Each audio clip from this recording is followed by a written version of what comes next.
minus 30 seconds.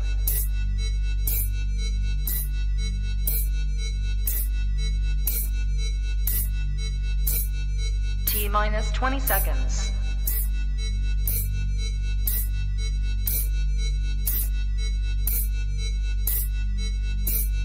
10, 9, 8, 7, 6, 5, 4, 3, 2, 1, 0.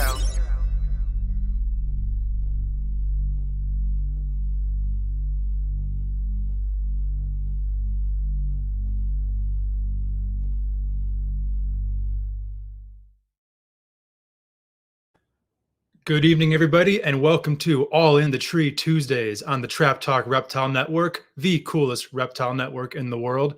I am Fake MJ, and I'm joined by my esteemed co-hosts tonight, Marshall Mendez and Chris Rice, and we have Kyle Magana of Mojo Herpetoculture on the show to talk about not only his breeding of emerald tree boas, but also green tree pythons, the staple species here on the Tuesday show. But before we get into that, as always, USARK. So for those who don't know, USARK is the organization that is fighting for our rights to keep our reptiles, to run our reptile businesses, and to pursue this means of life. Check out usark.org for all of the relevant information on USARK. And if you are not already a member, please look into becoming a member. As a community, we have strength in numbers, so the more people we have behind the cause, the better. And we are brought to you tonight by Gary Scavino of GS Reptiles. Gary is one of the OGs of the arboreal community. If you are a fan of green tree pythons, emerald tree boas, Madagascar tree boas, Bolin's pythons, carpet pythons, you name it, Gary's your go-to guy. He also has one of the best reptile-related YouTube channels out there. Check out GS Reptiles on YouTube. Check out all of Gary's socials for all of the relevant information about GS Reptiles. We are also brought to you by the Reptile Perch. David Brahms is the OG of the 3D printed reptile perch industry. There have been many copycats since then, but he is the original. He also breeds high-end designer green tree pythons. So if either of those things pique your interest, please check out the Reptile Perch. And we are also brought to you by SUNDOWN Reptiles. Brian Susan, one of my personal favorite breeders in the game, leading the way in terms of tree monitors, rare and obscure gecko species. He also breeds designer green tree pythons. Like I said, one of my favorite breeders, and somebody who I think really does it the right way of how to be a professional reptile breeder today's day and age. For any of those related species, please check out SUNDOWN Reptiles. And last but not least, we are brought to you by Texas Chondros. Mark Hager, another favorite of everybody in the arboreal community, and definitely a favorite of us Texans. I'm a recent Texan, but I can definitely claim to be a Texas Chondros fan. So check out Mark for all of his high-end designer green tree pythons. He also has one of my personal favorite Instagram pages, TX Chondros, where he does not only highlights his own green tree pythons, but also green tree pythons from many other keepers here in the great state of Texas. Check out Texas Chondros. And here we are, another Tuesday. Like I said, I am Fake MJ, subbing in for Real MJ. Shout out to everybody who is in the live chat already. I can already tell that this is going to be a good one. Lots of engagement from the audience, hopefully, as we kind of dig deep into these topics. But let me bring on the co-host here. How's it going, guys? Hey, good evening, gentlemen. How's it going? Oh, not too bad. Busy day, but glad to be here now. How about you guys? Going good. Hell yeah. Trying to get ready for the show this weekend. Chris, I'll see you there. Yep. Kush, wish you guys were going to come, man. Yeah. It seems like everybody in the world except for me is going to Daytona. It's just fucking awesome. That's how I feel with all the Tinleys. It's the same thing. I haven't been this would be my first time. I think 15 years, something like that, close to it. Wow. So. Yeah, man, it's just always an awesome scene down there. It's so different than all the rest of the shows in the country. It's the big shows that I've been to. Just as far as who goes to the show, and then more than that, the variety of species. Yeah. It's so much different. I mean, like you go to Tinley or Pomona or something like that, and the shows are dominated by ball pythons and crested geckos. There's obviously a bit of a variety, but Daytona is really like a colubrid and turtle heavy show. There's obviously still going to be staple species, but you probably see an equal amount of colubrids as you do ball pythons. I always really like. Really like nice ones too. I remember, if it's the same, just seeing tables with hundreds of jelly cups, hundreds of jelly cups on them. A bunch of every corn snake and every hognose, king snakes. So I'm pumped. I'm looking forward to it. Yeah, it should be good variety. It's because the original old ones are hard to top as far as the variety back then, but it's definitely still a good varied show. Yeah. I mean, I feel like an awesome concept would be to like have a show that's entirely kind of off the beaten path species, but the logistics of doing that and then drawing an audience might be prohibitive. Yeah. Yeah. I think it's I think it's got to have to do with the weather down there, because I know that when I went to the Super Show I guess the last time I saw you, Stephen, what was that, 2 months ago or something like that, a month ago?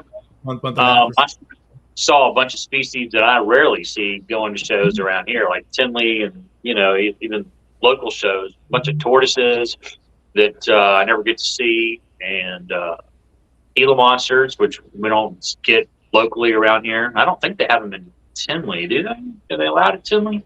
No, I didn't think so. Yeah, so I hadn't seen a ton of them until that show, which was cool. And Daytona will have hopefully different, even more different stuff. Yeah. I haven't been to the show actually. Now that I'm thinking about it, since a lot of the bands have come into place. I think back then, all of the constrictors were still good to go. Iguanas, tegus, like that definitely, that's going to make a difference. I guess it could be for better or worse. I guess you can open up space for other stuff. You just hope that space gets filled with something that's kind of exciting to see at a show. But yeah, I mean, I guess 700 tables was what I think I read today. Or sometime recently, yeah. 700, damn, that's crazy. That's in like individual booths or total table count? Probably table count. It just said tables. Yeah, I would think that's tables. I mean, considering the average booth, maybe it's 2. I mean, there's some big caps and stuff like that, but it's always a big show. I mean, it's definitely enjoyable. Every time I go, it's like I'm expecting it to be smaller than it is, and I'm like, oh shit, it's still there's an extra room full of stuff. So yeah, so they've expanded to a second room. That's what I've heard, right? Okay, last time I was there, it was just the one big main exhibit hall. I believe it's actually, I don't quote me on that. I believe there's a second room this time, but I'm not 100% sure. I should have checked. Okay. But I'm pretty sure there is. Yeah, because at that show, the main room wasn't even completely full, but it was also during COVID, so I think that prevented a lot. It was Florida, so no one gave a shit there, but that may have prevented. Yeah, Seems like there's a lot of people that go too. That's the only show they go to every year. So people that I hadn't seen in a while. I don't know. I'm all around pretty pumped about it. Yeah, hell yeah. Anything in particular you guys have your eyes peeled for when you're at the show walking around, or just kind of if something piques your interest?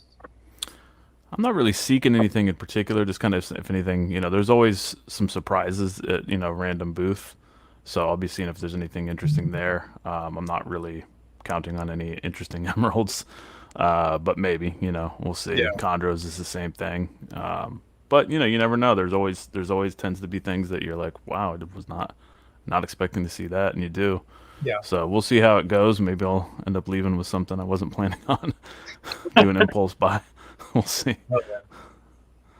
How about you? I don't see myself leaving with anything, hopefully, but what usually happens is I'll go get an idea, and then 3 or 4 months later, something will materialize. Yeah. But can't, as far as what I need, nothing. Most likely with the species that I already have, it'd have to be something different. Yeah, Not a bad place to be. How before we get into it, Marshall, how are those Trans-Pecos eggs looking? Oh, they look great. Yeah, Those they are look cool. great. Those are I've got super it set up in like a separate incubator that's like in my, I don't know, it's in the kind of our laundry room, storage room that leads into the snake room, and it stays cooler in there. And I've got them in a basically an old refrigerator that I've got, set to like I think 80, 81 or something like that. Yeah. Supposedly they take 75 to 100 days to hatch, which is kind of crazy. Really? Oh, I didn't know that. Wow. So they were weird as far as colubrids go. They bred later than most of them do. They're laying later. I mean, my buddy Antoine Burke, Captive Bred Specialties, I think is his Instagram page. He's who I got most of mine from. He was telling me that they, most colubrids that I've bred in the past, which is not many, one or two, you pair them together right after you bring them out of like you bring them out of rumination or hibernation, feed them a couple times, let them shed, put them together. Tried that with these and nothing. And he was like, "Oh no, you got to wait till further in the summer." And sure enough, man, put them together. I mean, it's pretty much like clockwork. They all, and I didn't really hibernate them in the cold part of my house in the winter, so I didn't even really get it that cold. And got 30 eggs, so 10 egg average, which is pretty good for that species. Nice. Yeah. That's awesome, man. Well, always seems to be about timing with them. You know what I mean? Once you put something together at the right time, then you'll get it done. Before that, it's just a crapshoot. Yeah, that is interesting. It almost seems like they're more in tune with a lot of like the rattlesnakes in North America compared to like a lot of the colubrids. Like for me right now, like this has been the time of year when I'm getting copulations with my rattlesnakes, which is strange. Like a midsummer breeding is like pretty atypical for most snake species. So it's kind of cool. This is like the downtime of the year, so to speak, for breeding, and like I just have this one little side project that I can be all excited about. So that's interesting. But yeah, Marshall, if you see any bigger male Trans-Pecos down there at the show, let me know. I'll keep an eye out for you for sure. Are those getting popular again? I feel like they were. I've kind of been out of the loop with colubrids, but I remember they were kind of hot in the late '90s, early 2000s. It seemed like, and then I didn't hear a whole lot about them until recently. I think maybe it's just I'm seeing your stuff, Marshall, and now I'm thinking they're blowing back up again. Yeah, I mean, like right now, I think there's 2 on MORPH market. But I mean, I don't know. They're just hard to get. I mean, if you know people, they're out there. But they're not like, I wouldn't say they're crazy popular, which is a shame because they're really underrated. But like my buddy, he produces about this many a year, and he said he never has trouble selling any of them. So people want them. But I don't think they're just like a ton out there like other colubrids. The thing that I've found historically with them is that a lot of the people who have been working with them, breeding them, they're these old school Southwest U.S. herpers who have a flip phone or something, and they have their lines that they've been working with for 20 years that they collected the adults, and they have the pins on them, and they're trading them amongst each other. It's not really like a commercial thing for them. Right. But that's where all the best stuff is kind of coming from. But I would say in general, I've seen this year a big increase in demand for colubrids across the board. Like the Pituophis genus, like pine snakes and snakes and stuff. I mean, it's incredible how popular these snakes are getting, and for good reason too. A lot of these colubrids are like, take everything that everyone complains about with some of these pythons and boas, especially arboreals, take it all away. Like they eat the day out of the egg. They'll never have an issue. They'll live forever. Like they'll move around. They're active. Yeah, shit 3 times a day, and that's the problem. So it depends on what it's pros and cons. You're not keeping for damn sure. But I love mine. They've been great. They're getting big now, and I'm ready to get them. I'm ready to get them full size. Yeah. Well, yeah. Well, I think without further ado, before we go into it, so Chris, for everyone who is watching and may not be familiar with Kyle yet, give them a little bit of an intro on who Kyle is and kind of his place in the arboreal game. Yeah, so I've known Kyle, just mostly from chatting about emeralds, and messages and stuff through Instagram and Facebook.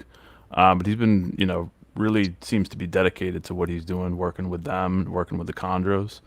So he's been doing great work with them. I can't remember now if this his recent litters with emeralds are the first that he's had, or if he had success with them before. Off the top of my head, we'll have to ask him that when he comes in. Yep. But yeah, it just really seems like he's passionate about what he's working with and putting in the effort, putting in the time, and doing it right, which is cool to see because there's a lot of fly by night emerald stuff, and Sure. that tends to go in the same direction every time. So it's cool seeing somebody that's kind of doing it slow, doing it in a more calculated manner and getting good results with it. So, and then chondros as well. Yeah, so I mean, he seems to be kicking ass in anything he's been working with. Yeah. All right. Hell yeah. Well, I'll roll the intro and we'll have Kyle in on the other side. See you guys in a second.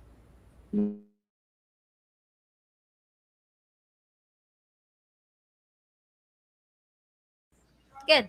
You ready for do more in the future? Trap Talk podcasts? Yes. Man, Only Trap Talk. Exclusive. Yes. exclusive. Oh, So stop calling us. Rub the spot, get the club to pop. When I come up with the crop, God love it or not. I'm hot from the hop to the rub the spot, get the club to pop.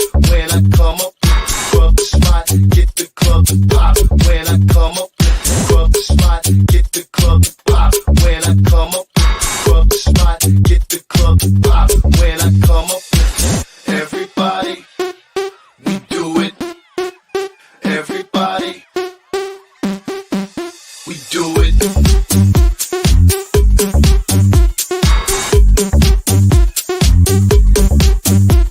Do it.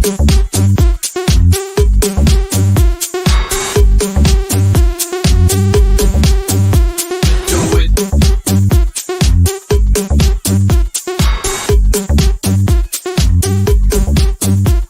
Do it.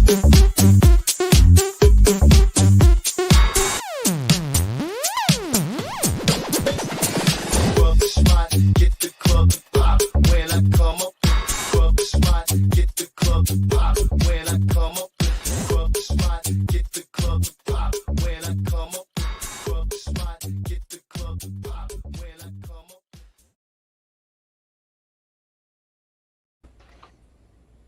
And we're back. What's up?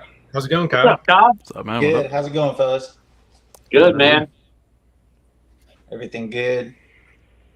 Yep. Well, I What's the- appreciate y'all having me on, and shout out to MJ, even though he can't be here with us. Yep. Mhm. Shout out. Yeah, man. Been excited about it. How's the weather in Florida right now?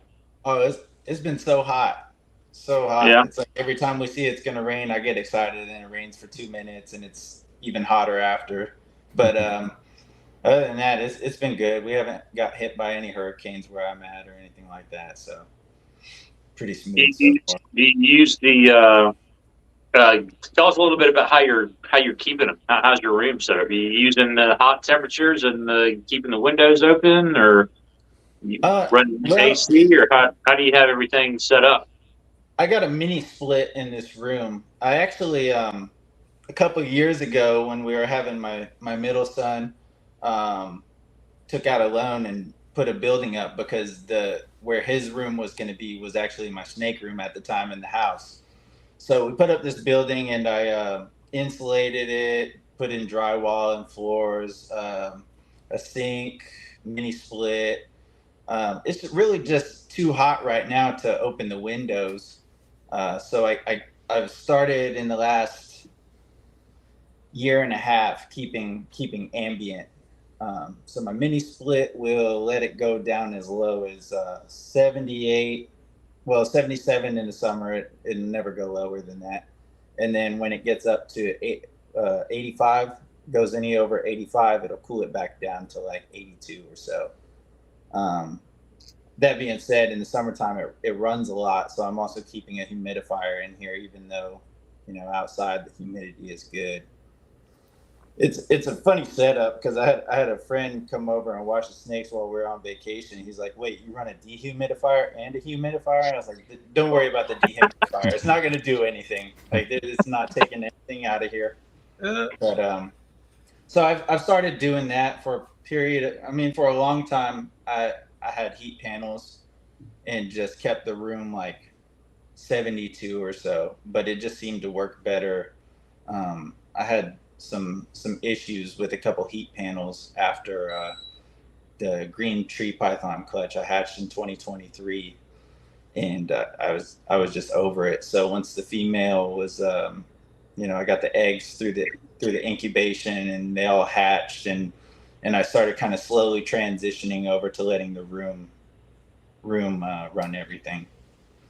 So, but it works well here. I mean, it's pretty dialed in at this point. I was going to ask you about that. So with the with switching to ambient, do you feel like that's working out just better for both species, or are you seeing more benefit in the emeralds versus the chondros? Because I do the emeralds. I do a somewhat similar setup. I go a little warmer, but I haven't set up my chondros all ambient yet, and I want to. So I was wondering what you've seen there as far as the benefit with both species. Honestly, I've seen a lot more regular defecation. Mm-hmm. They don't seem to hold it as long. I haven't had a bad shed since, I mean, maybe one or two if before I got the humidifier back in here, when the mini split would get cold and dry everything out. That's when I started running a humidifier. But other than that, it's been all beneficial. The only thing really is for females, I've left the heat panels that I had in all the cages except like the males, because I just had a few pro panels and then a bunch of RBI panels. The RBIs are the ones that started failing on me, so I scrapped all of those. And when a female ovulates after that, I'll bump up their heat a little bit on the heat panel, but not much more. So, but yeah, overall it's been perfect. And you have like much ventilation in the room? No, I will open the windows for ventilation, or like I put a screen on the door, so when I'm in here working, I'll open that up, get some fresh air flowing through, and just every now and then. But there's a lot of ventilation in the cages. The cages, I'm a couple of them are in exoterras. That's how I was keeping the emeralds in the beginning. And I would have loved to transition everything to exoterras, but damn, they're hard to find now, for at least, tall enough for arboreals and stuff like that. Yeah. Like all the sizes that the two sizes that I have and wanted more of, you can't find them anywhere unless it's used, and then you gotta beat somebody to the punch or overpay for it. And so they don't make them that size anymore. No, like the 36 by 18 by 18s are really hard. Or 36 by 18 by 18s are super hard to find. The 24 by 18, I've had no luck finding unless it was on Facebook Marketplace. So, and I've thought about going over to the Zoom eds and stuff too, but really, I have ideas for like PVC builds I want to do down the road, but everything's working right now, so I'm just kind of, I'm not in a rush to do it. I want to make sure I do it right. Are you keeping anything in those racks that you posted that you built? Yeah. Did you build those from scratch or? Yeah. All nice. Any of the PVC stuff in here, I built. I built that 4-footer down there, and then I got the baby rack, a 16-quart rack, and then that weird arboreal rack I did a while back. That was just kind of like a fun project I wanted to do for some grow out emeralds. And yeah, it's full. It's got three like couple young adults, and then one is just like a 1-year-old. I mean, and then the tubs and stuff, I put frames on my tubs because when I started to think about, in 2023, I was planning on building a bunch of like 3x2x2 PVC cages. And that's when I ended up having the chondro clutch. The female, she started swelling a little bit. My male went off feed. A couple of males in the room went off feed, and I was like, well, that's weird. He just came out of shed, and any other time, he's very ready to eat. I just threw him in there, and he started breeding her immediately. And after that, I was like, okay, well, I'm gonna push it off a little bit until this is all over with, because it's working right now. And by the end of it, I just ended up deciding to make bigger tub setups with the doors, because it works so well. And so that's kind of what I'm sticking with right now. But I like the DIY stuff, like building my own cages, just to like make things easier on me. Like the tubs, I never wanted to have to pull the lid off to feed, or like get the tub off the rack to feed and stuff. And so I started with the Python portals from David Brahms, and I found myself getting tagged a lot because the doors that I used on it would like stick. So when it came time to feed, like by the time I even got the door open, that chondro was coming out tagging me in the knuckle or something. So I went out with that for a little while, but I just started brainstorming, and the swinging doors, like on the Exoterras, I never really had an issue because I can use that kind of as a shield. So I started trying to figure out what I needed to do to put swinging doors on these tubs, and I kind of took that idea and just made my own thing of it, and it's worked out really well. So that like arboreal rack I did and stuff, it was all just for accessibility and being able to feed and do things quickly without, completely disturbing them. Right. Nice. Yeah. I mean, that's the name of the game, is just efficiency and improving your system little by little to, be the best suited for you and the snakes. Because like what you were saying about opening lids to feed, I hate that shit. Yeah. So You gotta use a puller. You gotta use a puller to open the tub. Yeah. That makes sense. Otherwise, man, even going through and feeding a rack of ball pythons, if there's rats in the room, man, you gotta watch out. They'll come out at you. Dude, ball pythons are out for blood when you feed them. You'd think that they're fucking cobras or something. Oh. Yeah, that's awesome, man.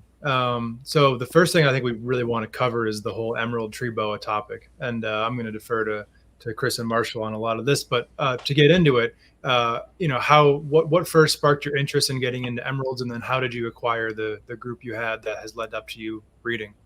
Yeah. So quick little bit about how I ended up keeping reptiles. I'm originally from Washington State. I never kept reptiles. Of course, as a kid, I had like some fire belly newts and stuff, and it was the whole, I didn't know how to take care of them. One would die, and my mom would like sneak a quick replacement in there, and I never knew that it actually died, But other than that, it wasn't like, I was interested in them. Like when I saw them on TV or in books and stuff, it was cool as hell to me. Like alligators, I would say, were probably my favorite animal all my life.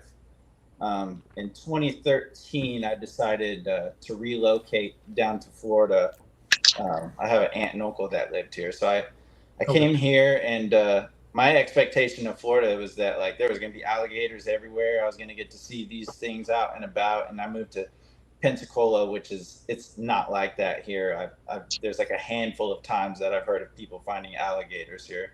I'm sure they're around, but so I ended up going to this farm down the way in Alabama, and they had a snake exhibit there as well. So I got to see the alligators doing their thing, and then it was the first time I really came into contact with snakes, and it was a green anaconda, and it was awesome. I wanted, to like learn more about it and try and get one. Well, I'm sorry, not a green anaconda, a yellow anaconda.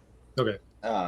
But I wanted one of these, and when I started looking into it, I'm like, ooh, I don't think I'm ready for all that.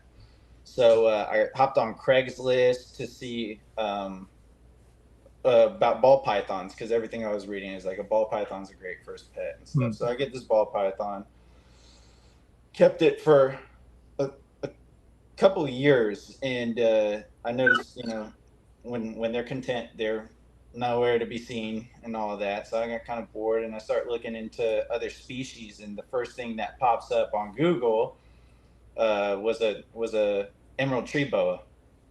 So I'm like, man, this is cool. I need to learn more about this. So I'm digging around, and everything, of course, you read on is like they're terrible pets.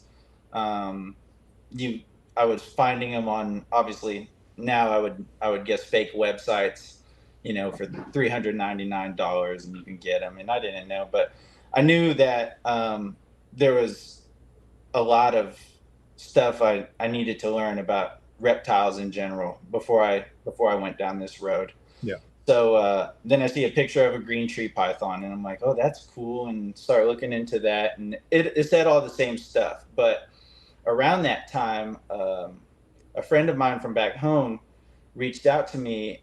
She saw me with the ball python and all that. She says, hey, my husband just got back into keeping snakes. You should hit him up. And I was like, okay, cool. What's he keeping? And she's like, green tree pythons. Well, her husband is Randy Pegues. And Randy, I grew up with his brothers, so I had no problem like reaching out to him and saying, hey man, I'm Kyle. Like I know your brothers and stuff, but Haley was telling me you got into snakes or you're into snakes, and green tree pythons is something that I'm interested in. And he's like, he immediately opened up and like kind of took me under his wing, and Nice. he really showed me a side of the reptile hobby that I never knew. I sent Randy a snake today, as a matter of fact. Did you? Yeah. ADD? Yeah, keep talking. I can hear you. I gotta shut this fan off. Okay. Yeah, but so Randy took me under his wing, started pointing me in the direction of, the people to look at for getting my first one from, and so I ended up pulling the trigger on a yellow Aru Jayapura from Ryan Burke, and started keeping that. And around that time, the Southeast Carpet Fest, I can't remember. I think it was the 2018 one. 2018 maybe was about to go on, and Randy knew Ian and told me to reach out to Ian because it was near me and all this stuff. So I'm like, cool, I'll check it out. So I go down there to the Bartolini's, and I see, like, if you've been in their house, it's just wall to wall snakes and racks and all this stuff that, like, it was scientific to me. I'm like, damn, I didn't know there's this whole side of it, Mm-hmm. I knew about tubs and stuff, but there's so much more to it. And that's when I was really like ready to commit to Morelia. I skipped the whole part too. I got a carpet python or two before I ended up getting that chondro. So I was kind of familiar with Morelia in general. But at that point, it was like, okay, I'm keeping this green tree python successfully. Ended up getting another one, and I figured it was time, like, I could start looking into emerald tree boas.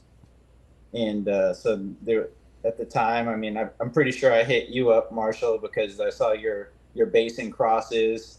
You're like, no, I don't have anything available at the time. I hit up Ed Marino mistakenly because I didn't know, the difference between a basin and a northern. And he's like, I told him, oh yeah, something like this would be cool. He's like, I wouldn't sell that for 20 grand. I'm like, I'm in the wrong place right now. But so then Northern's Ryan Walson's name kept popping up, and Keith McPeak, and so I yes, Ryan talked to me for hours before I got hours, not even intending to sell me a snake at first, because he didn't have anything available at the time. So I said, hey, if you have a waiting list, I'd love to get on it. He put me on it, and I was about to pull the trigger on this emerald that I saw for sale near me. And man, like, that guy, he could just zone in on a situation, and it is probably accurate because the guy had a lone female for sale. He said he just lost the male not long before after a power outage. He's keeping it in this the sideways 40-gallon aquarium with the screen on the front and the light bulb on the top and all of that. And I'm like, well, you think this one's good? And he starts screenshots a picture, circles the head. It's like, all right, look at the head lobes on it. They're not looking good, And I'm like, well, I appreciate it. Please let me know when you have something come available. And it was a while before anything started popping up. But Randy hit me up and he said, hey, Ryan, I'm on Ryan's wait list. He's got an emerald available, and I'm not really looking to get any other species right now. Do you want to see if you could get that one? And I'm like, absolutely. So I hit Ryan up. He says, oh yeah. Here's what's available. Sent me all the options. I picked one, and it was a yearling, and that was the first U.S. cap. Man, see, I told you I was gonna skip some stuff because of my memory, but before I got this animal, I ended up getting a neonate that was farm bred, and he had it for, not Ryan, different person had it for like a year before, and at this point I had learned as much as I thought I could about him. I was in the the Amazon and Northern Emerald Tree Boa Facebook group, just reading every single post I could find and searching any question I had in there. And so I thought I was ready to pull the trigger, and I had talked to a bunch of breeders already. And so this one pops up, and I said, okay, well, so what are you feeding it? All this and that, and what's your price? So he named the price, and he told me he was feeding it pinkies. And I immediately was asking, is this a good decision? And quite a few people told me, if an emerald should start on like a hopper size prey or something like that. If they're on something smaller for too long, they won't be able to stretch their stomach enough. And when you go to feed them a sizable prey item, they could regurge and stuff like that. So I told him, I said, look, I'm not comfortable paying that price knowing it's been on pinkies this long. And, I sent him like a whole 2 paragraphs or whatever, because I was confident that, I could reason with him. And he's a reasonable guy. He's a great guy. Don't get me wrong. He just doesn't, he's not an emerald guy.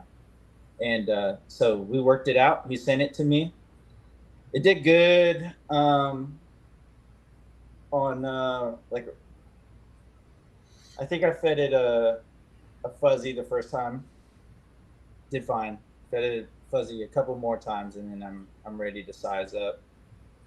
Sized up to a hopper, and it immediately threw up.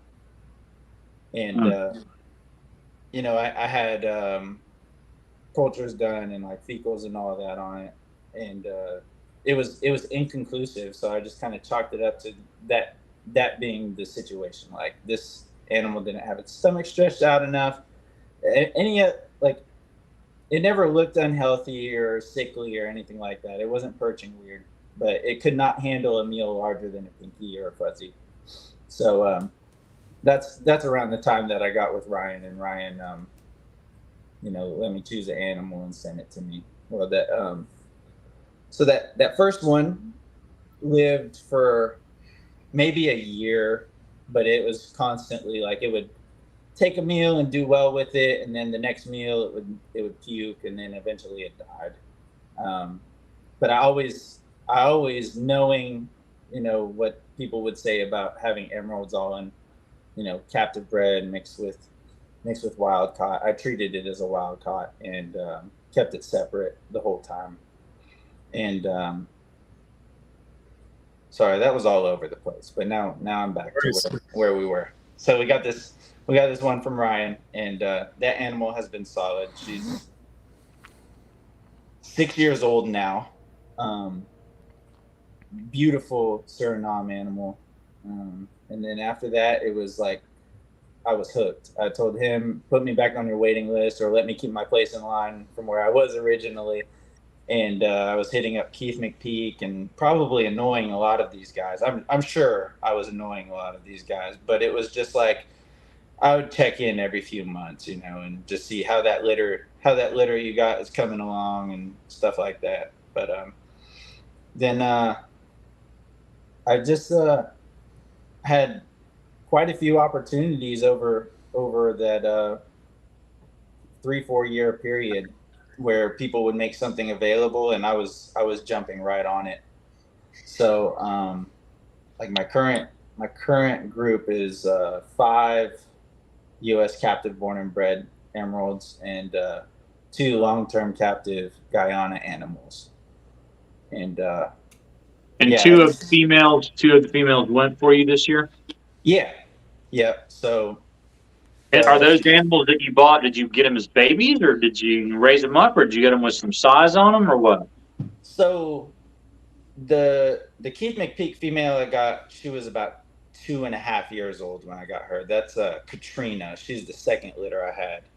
And then the other one was the wild caught female Alta. I got her, I don't know of course how old she is, but she was pretty big when she came in. And I had her and the male in quarantine for like, I want to say around 20 months or so. And they went from like the female was hard to get started. Chris helped me through that a lot. So I remember it was a while ago now that you were working with those and you quarantined them. You said it was 20 months? Yeah, something like that. She came in big, robust, beautiful, but she was in shed when she came in. And the male, he was skinny, but like there wasn't, you know, he was snappy and all of that. It's almost like he was just not eating a whole lot. But I was talking to Chris, and Chris made a good point to me that, you know, when these wild caughts come in, I don't wait around to find out if they have issues. I would rather like feed them as soon as they'll take and see what we're looking at here, what we're working with. So almost immediately I got them in their setups, let them settle for a night. The male was immediately hunting. The female, she wasn't doing much because she was in shed. So I attempted the male maybe the second night it was here, and it took a small rat right off the bat. Live or frozen? What? Frozen thawed. Yeah, frozen thawed. And these were fresh imports, like never been fed in the with the importer. They came in. I treated them for external parasites just to make sure they were good. Put them in their tubs and let them rock. The female, she shed out finally, and I offered her, and she was like sniffing at it but didn't want it. So I tried live next. I put the live in. She didn't eat it overnight. Took it out. Put it in, 3 or 4 nights in a row.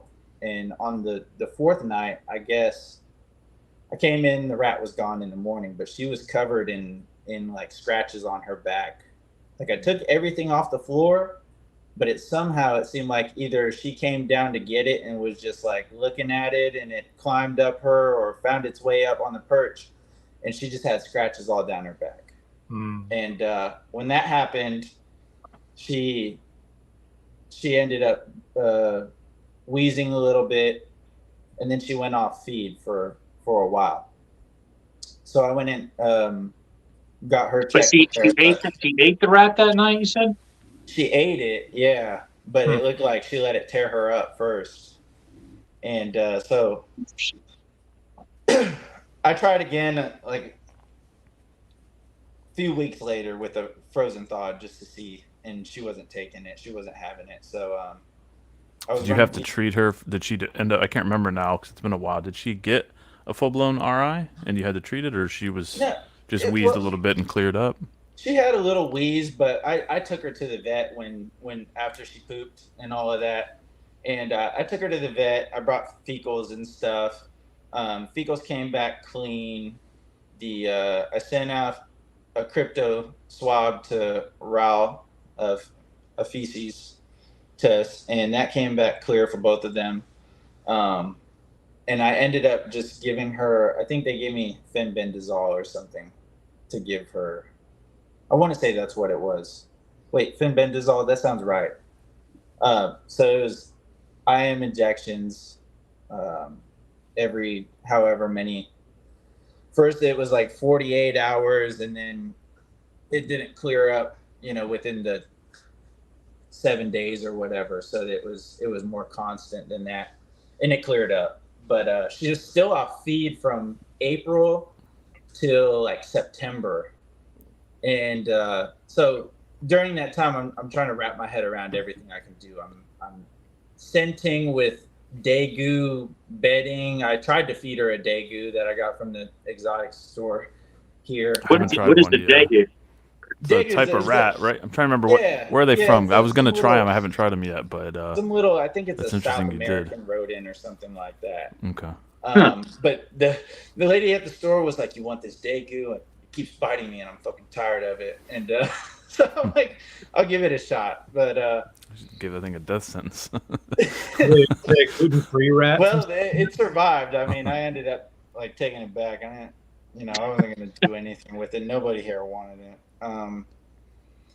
So I'm looking through this Facebook page and all that, and I saw somebody had success with hamsters, and I had got a shipment. I was looking at Rodent Pro, getting ready to buy some rodents, and I saw that they had frozen thawed hamsters. So I popped on there and looked up the weight and just compared it to like a medium rat, because I still wanted her taking sizable prey. The first rat she took was medium, that live one, but the extra large hamsters from Rodent Pro were about the size of a medium. So I got a bag of them, and first time I tried it, she hammered that thing. So that I'm like, I've had that same result. I had two that were like that. Really? They wanted nothing to do with anything else, and that frozen thawed hamster just slam. Yeah. Or a gerbil. Yeah. Same thing. So I did that like only two or three times, and then I just thawed out a medium rat next to the hamster, and she started taking rats, and ever since then she's just been on it, and she hasn't missed a meal. But so she just switched after a couple of meals. Is that what you said? Yeah, it was pretty easy to get her switched over after she started eating, and she put on size really quick. I got her up to she would take large rats with ease, and that was So I pop between like a couple mediums, and throw her a large here and there, and so they were both rocking and rolling through the rest of quarantine, and fortunately, every crypto swab that came back was clear, but I still I treated them, as Chris would say, with acute paranoia. Like, I always tried to make sure that the order of operation was, either they come after my main room, or I take a shower, and if I worked with them one day, I go take a shower and then not go back out here till the next day or something like that. Just try to be extremely, extremely careful with all of it. Yeah. So, but throughout quarantine, they were doing good, and then it hit the winter of I guess 2023. And they were quarantining. I got a walk-in closet, and I had an electrician come out and put in outlets and stuff, and I was running it on a smart heater in there at first, and then I got in a pro panel for her tub and in his tub, and they were doing well, but it started getting really dry in there. I couldn't keep it humid enough. So I figure at that point, I'm like, okay, they've been good. Nothing's going on. If anything, I'll keep my order of operations the same and just keep them on a separate side of the room in here. And that's when I brought them in here. And almost immediately, I want to say was cleaning the male's tub one day, so I put him in there with her, and he was showing interest pretty quickly. And so that's where that one started. That's what I was going to ask. So you weren't intentionally cycling them yet at that point? No. But you saw the interest from him and were like, all right, let's see. Yeah. I literally, I mean, I didn't have to do anything with that where he started showing interest. What time of year was it? That was like the fall. That was like October or something like that. Mm-hmm. Okay. And so come November after Halloween, I always go ahead and drop the temperatures in the room. And so I would let it get down to like 75 in here in the night.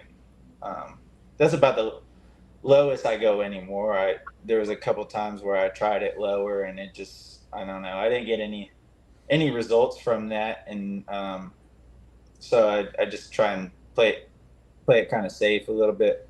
But I haven't had any issues doing that. Cooling them, and so I cool them from November till February, and during that time I stopped feeding. That's what I was going to ask. Did you take them off feed, the Yeah. entirety, the whole time, or just, part of that, or? So I kept them off feed until like they were well into breeding, and then there would be like times where I would separate them and just go ahead and feed both of them. Yeah.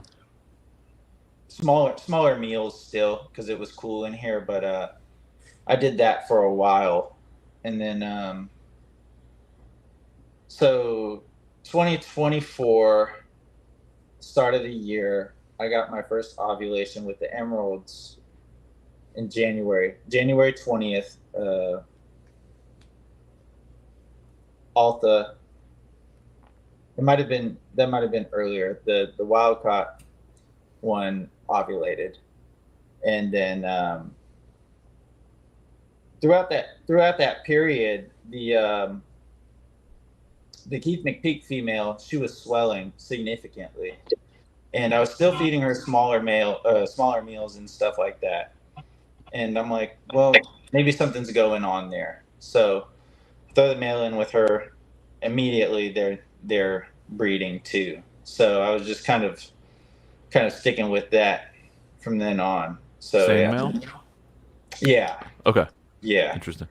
And it was one of those things I was fighting myself on. I'm like, okay, he's been good, but like, it's still a risk. But at the same time, like, man, I've stayed in contact with breeders all this time, and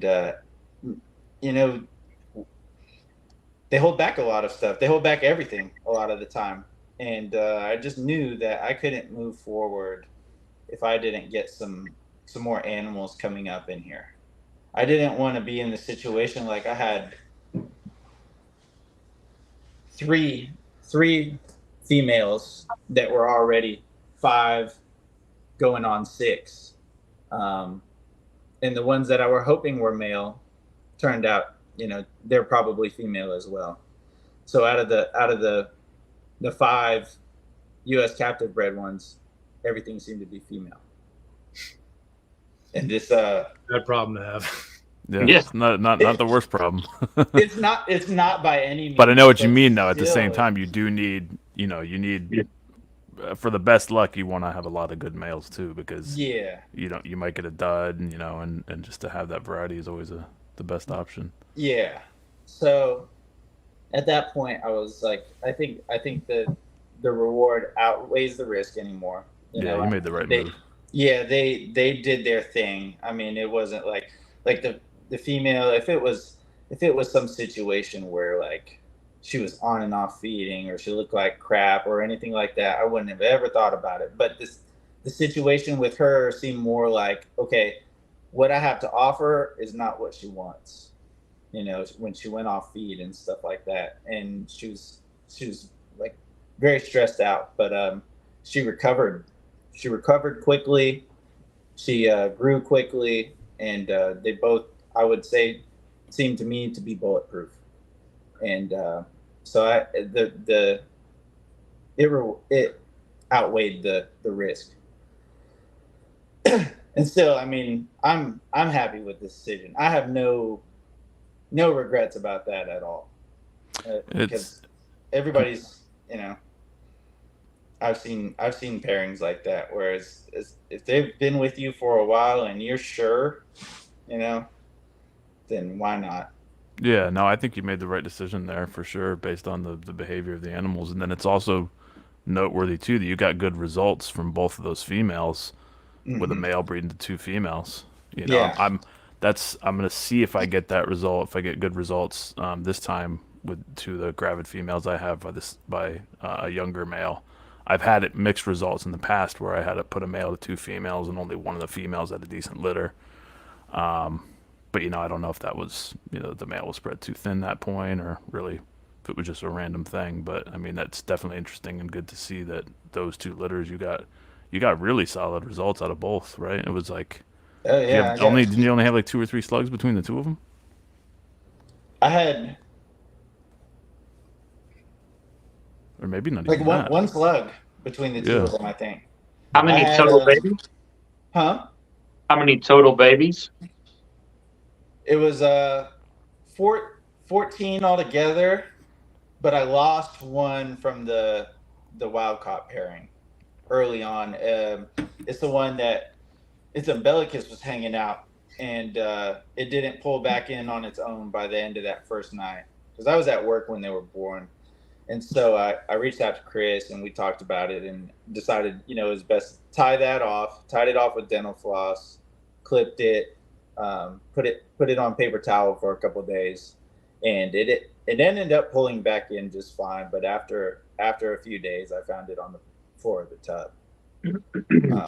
So yeah, that first litter was 9 babies altogether, 1 slug, and then lost the 1. So I got 8 from that. And then the second litter was 5 babies, no slugs.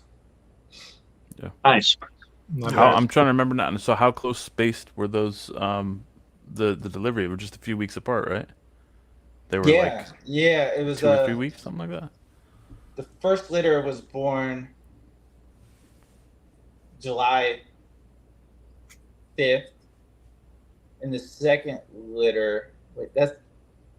I'm sorry. June 14th was the first litter, and then the second litter was July 5th or 6th. Nice. Yeah. So, and I was at work for the first one, watching the camera the whole time. I'm like, oh my God, this is happening right now. And then the second one, we had just got up to Georgia for a Braves game, and we were there for the whole weekend. So they were born like a couple days before we come back, and I'm like, please go well. And I came back and it was all good. Nice. Yeah.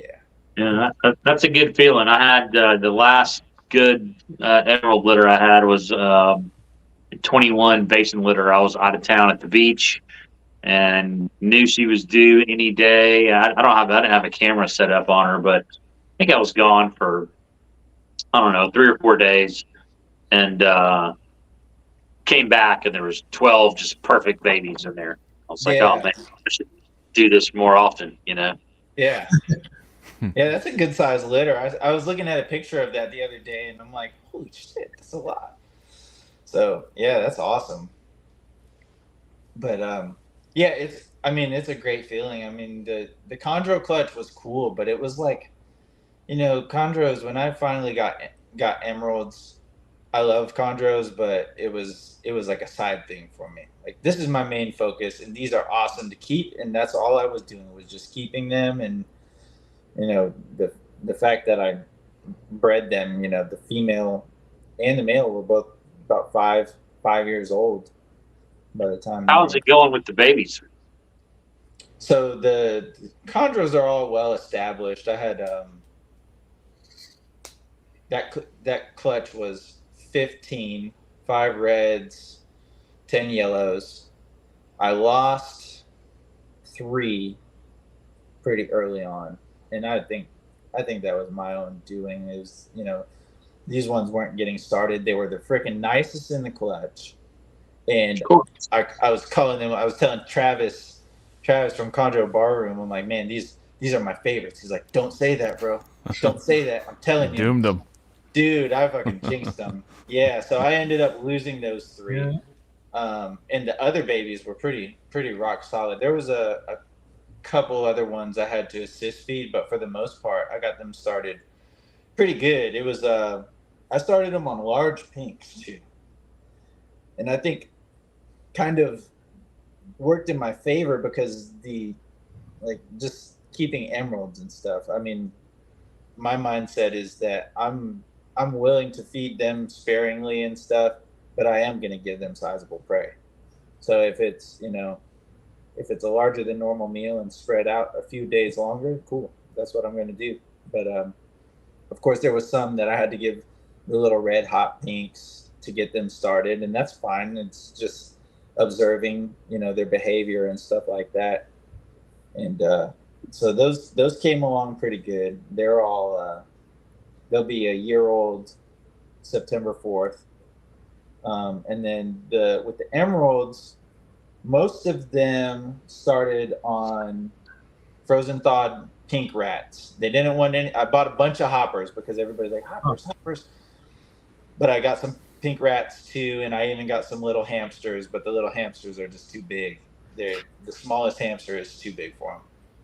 But they started on pink rats, and then there's 3 currently that are I'm assist feeding, and one of them took its first meal. It was a fuzzy, and then hadn't eaten on its own since. Did you try live or just strictly frozen thawed? So now I have tried. I've scented them with chick down. I've scented them with hamster fur. I've offered live hopper mice, live ASFs,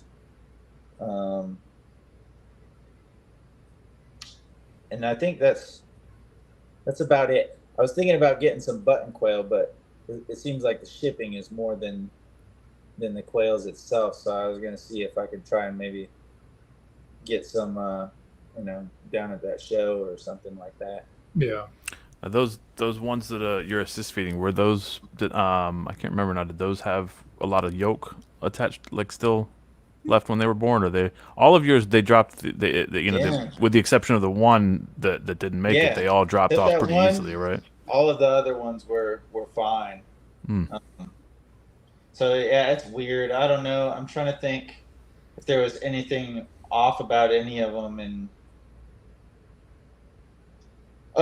so 102. I'm looking at it right now, trying to make sure. 102.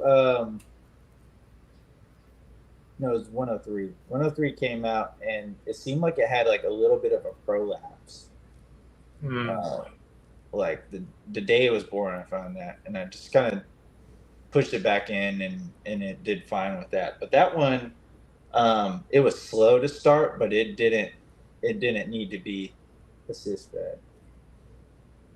Yeah, no, 101 and 102 are the ones that I had to assist feed. 101 took on its first try and then stopped. 102 has no interest in food, it seems like. Even when I go in here and it seems like it's moving or hunting a little bit, it's like a runner. And then 203 from the second litter, it like bluff strikes. It never actually strikes, but it'll bump the prey and then just tuck its head after. So I wish I understood what it is with some of those. It seems sometimes like they're actually stupid. I know they're probably not, but it's frustrating because I've had a few that are like that as well. And Marshall, you've had a couple as well where it's just like nothing's going on upstairs when it comes to offering food. And you know what? I think that's the most frustrating part. Like, a stubborn emerald for me is way more frustrating than a stubborn chondro. Because they're generally so like, you could see the interest building in them every time you assist feed, and then you go in there to assist feed, and they're like looking up at you, so you just offer it on tongs and they take it. It's like, I'm like, you're better than this. Yeah, you could do so much better than this. It's like, hey, wake up. Yeah. You know? Yeah. And what's Um, strange too is it seems like with some of them, I don't know if it's your experience as well, but it seems like a couple of them that are like that. It's like they're just, it doesn't really look like they are waiting for a particular scent or a particular, trigger. It just seems like they're just glazed they're over. just Yeah. it's just Yeah, nothing, there's nothing no going thoughts on. behind the eyes. It's like nothing going on upstairs, and I know, it's really yeah. frustrating trying to figure out. But at the same time, I had one that was like that with my first litter, that just zero interest in anything, and assist fed it for a while. I think it was for a full year that I was assist feeding that one, and then Dang. one day offer a frozen thawed and it hits it, and then it's just like a light bulb goes off. Finally, for whatever reason, I have no clue what it was. One thing that's interesting, I know that Kenny Richichi and Vin Russo have talked about, is like once the digestive system kind of gets properly Primed up. started. Yeah. It gets properly primed and started, but it's, there doesn't seem to be an exact, repeatable timeline for that for every animal. And I don't know if that's a developmental thing. Like maybe those specific babies weren't quite fully developed, even if they outwardly looked okay. And then it just takes a certain amount of food passing through them, with the assist feeding before something finally kicks in. One thing I haven't tried, and I was going to ask if you've done this, have you assist fed any like fresh killed, or were you doing only frozen thawed? For the assists? Mm-hmm. No, I haven't tried it with fresh killed. I haven't yet done that either, and I'm curious because I know that again, that's Kenny Richichi and Vin. The thought on getting the gut biome properly started with a few live or fresh killed meals. Yeah. So that's something I want to try. I've used fresh killed. You have? Okay. Yeah, I'll soak them or I'll get them wet just a little to the good. They seem to go down a little easier. But because you breed your own rodents, right? So everything that you, Yeah. Okay, I forgot about that. I was thinking you were doing frozen thawed. Yeah, And everything gets fresh killed pretty much. Yeah. I've done the same. I've force fed some fresh kill stuff, and I can't really put data points to it as to if it is quicker, but I will say, and then also I'm talking scrub pythons and you guys are talking emeralds, so True. a different snake altogether. But typically I find that with the worst of them, a couple of months of just shoving a pinky down the throat every week, and then all of a sudden they notice that food exists for a reason. It's like they come online. You know what I mean? It's like they're just this kind of weird state before that. So, but now that you've mentioned that, I might actually I'll probably do a little bit of experiment where I have a few that are right in line to start getting assist fed this week, and I'll probably try to do some just fresh kill instead of freezing them first. See if it kicks them into gear sooner. Because that freezing process really does degrade the rodents a significant amount. I mean, more than we'd kind of like to think, considering the convenience of. And I feel like especially, and this is not with any basis, but if you're looking at a medium or a large rat compared to a pinky that's 3 days old, that bigger rat is a much more well-rounded nutritional item compared to that little tiny thing that I'd have to figure freezing a fuzzy mouse destroys a lot more of the benefit of that rodent than a large rat would. Yeah, I think it's a fair assumption. Yeah, I know with like these three, the coming online thing, when they get the prey in the mouth, there's one that'll try and throw it a couple of times, but for the most part, like once it's there, they're immediately swallowing. So it's just like there's no instinct to want to eat. Interesting. But when it happens, they're like, oh, I know what I'm doing here. So it's great. It's great. Like Chris, the one that we were talking about a couple of weeks ago, that it's turned on and it's like taking 3 meals now. Yeah. Just out of the blue, it takes zero effort. It's like it's eaten that way since day one. Yeah, and it's interesting. I wish it was again like a clear kind of repeatable way to trigger it, and some of them maybe they would respond sooner to a different type of prey item. Yeah.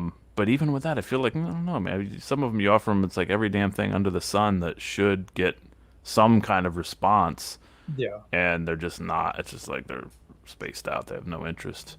And then what exactly flips that switch is hard to say. Was it an environmental trigger? Was it just purely a matter of time that it just at some random point in time, it turns on?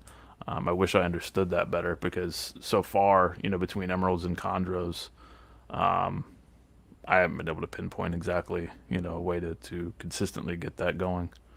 Yeah. Yeah, I know like with the chondros, I would shake things up a bit in the process of all that, like the feeding trials and stuff. There was times when I see this animal moving and, I go to feed it and it wants, it doesn't want to do anything. But I put the something stupid, like put the tub in my lap and like feed it from there. And all of a sudden it's taking. And then it's like, I'm sitting there like rock stiff with this damn tub in my lap while it swallows it for 20 minutes. And then like, it's good. And I would just keep repeating that. And I'm like, okay, well if that's what gets you going, cool. I'm not shoving food down your throat. And with the emeralds, I tried things like that. I've tried in the daytime, I've woke up like 3-4 o'clock in the morning to come in here and try again. And I'm just not seeing that with those ones. Now, I will say after a few feeds, there's 2 of them that I'm thinking like it's kind of promising, the change in their behavior. But, like you and I talked about, Chris, you were telling me it seems to help to stay on top of it more. So it's kind of hard because like I'm one of those people, like I want to feed it and then wait a little while and see if it picks up on its own. And then it seems like, dude, before you know it, 2 weeks have gone by and you're having to shove something down its throat again. And it was the same with this adult. Well, she was a baby when I got her, but this female took one of my older ones now. She's like 4 now. She took frozen thawed once when I got her and then shut down. And then she started taking live. And so then I started trying like the fresh killed. She would take that, but then she'd all of a sudden be like disturbed by the tongs and stuff. And she would go off of the fresh killed. So she's only live now. And I have one source nearby for live, so it's super like tough sometimes to go get the size prey I need and stuff like that and get it here and give it to her because she'll willingly take it, but she I would say is behind the curve on size and stuff, but she's not as easy as just go into the freezer. Right. And she's just the highest white emerald in here, but if she ever gets to that size, it'll be at least a couple of years probably before that happens. How is the one doing that is it just missing one eye or is it missing both eyes? Yeah, Slick Rick. It has just one eye. And okay. I'm pretty sure that's how I found your Instagram. Is that came up in my my Explorer page. Slick Rick one? The reel of the one-eyed baby. Yeah, it's so crazy because you put this time into making these reels and stuff, and they'll get views and stuff, and then I'm like, oh, this 6-second clip of a one eye emerald, and like overnight it had like 20,000 views. I'm like, holy shit, man! But everybody loves this thing, the one little oddity in the room. And no, it's good. It's taken a few meals like clockwork, and it started on its own and everything. It's cool. Nice. Everybody wants that one. They're like, make that available. I want it. And I'm like, I don't think so. No.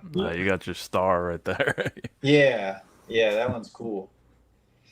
But have you ever had it born with one or no eyes, Chris? No, not yet. I haven't had anything. I think the worst I've had so far was I have one that was born with a kinked neck, but it doesn't look like it was a genetic thing. It looks like it was. I'm assuming the way it was positioned at some point during development. And thankfully, that's like, I mean, it's kind of frustrating that it has the kink in the neck because it's a perfect animal otherwise. It's one of the best looking ones out of the litter. It eats great and everything's solid with it. But yeah, it's got that kink in the neck. But we'll see, this year if I get anything like that. Now, is it just, I'm just maybe thinking in terms of albino boas and stuff, but is like the being born with just one eye or missing both eyes, is that more common in boas in general? I feel like I've never had it in a boa. I've had it in chondros, one eye and no eyes, and ball pythons. It's probably just I'm just thinking of albino boas or something. I just feel like I've seen a lot more examples of it in boas in general, tree boas, boa constrictors. But like I said, it's probably just a bias from that. I've seen it in ball pythons more than anything. Okay. In what? In ball pythons. Oh yeah. I mean, like I had a one-eyed chondro one time. That was the only thing I've ever hatched out without two eyes. But maybe with the ball pythons, it's more like people hatch them out, and it's kind of like a novelty, and they're more public about it. There with some other species, they might just feed it off or something, or a matter of just presenting it to the world compared to just like, oh, that's not good. Here, indigo snake. Or something like that. So. Yeah, it's funny. I just got a crebo, blacktail crebo recently. It's the only non-arboreal snake I have, and that thing's cool. And I got those those baby chondros I lost in the freezer, and I'm like, somebody would be mad if they saw this, but at some point, these are not. I made a reel one time of my Mexican black kings eating a basin baby that had died, and put it up. Probably flipped out. Yeah, I'm pretty sure it's still on there. I'm pretty sure it's still on my Instagram somewhere. Oh, it's funny. At least they don't die in vain when you do it that way. That's right. Yeah, but circle of life. Yeah, that's right. Yeah, I mean, if anyone complains about that, you really can't take that person too seriously because, like, what is it? What are we supposed to do? I mean, feeding, like, it's probably from an ethical standpoint worse to feed a rodent that's a month old than a snake that was stillborn. Or whatever. Like, I don't know, just because it's weird. I've had my girlfriend posted a couple videos of her indigo snakes eating some stillborn baby scrub pythons, and I don't think they had any kickback. But like if they do, what do you like? Any logical person can't see this and have a negative opinion on it. Like, you just got to be going off of the most basic, uninformed, emotional viewpoint you could possibly have to be like, oh no, you're feeding a snake to a snake. That's terrible. Yeah.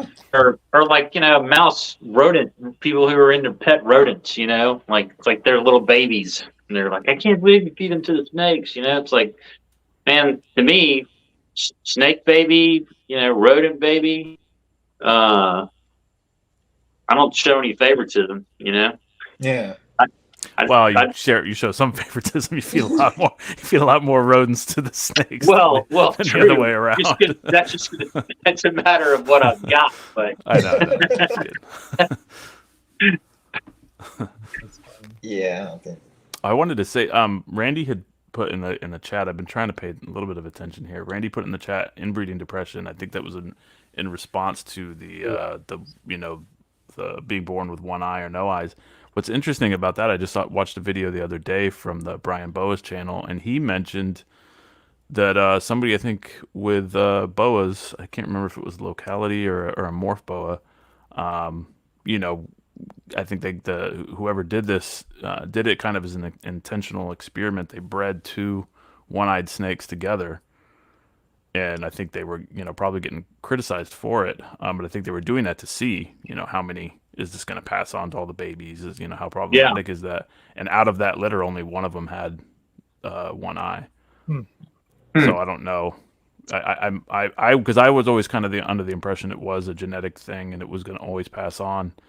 But it's kind of an interesting topic there. Is that always as problematic as we think? Is it always going to get passed on to the next generation or not, or is it a random thing? It's kind of hard to say. Be interesting to breed two no eyes together and see what happens. If they start losing other shit. Now there's no nostrils too. No nothing. From a developmental standpoint, is there a fundamental difference between missing an eye and having like a significant spinal kink or something like that? Like, I would think the missing the eye is preferable. Sure, preferable, but as far as what would cause that sort of, because like just at least my one experience with it was, two chondros that had no related blood whatsoever.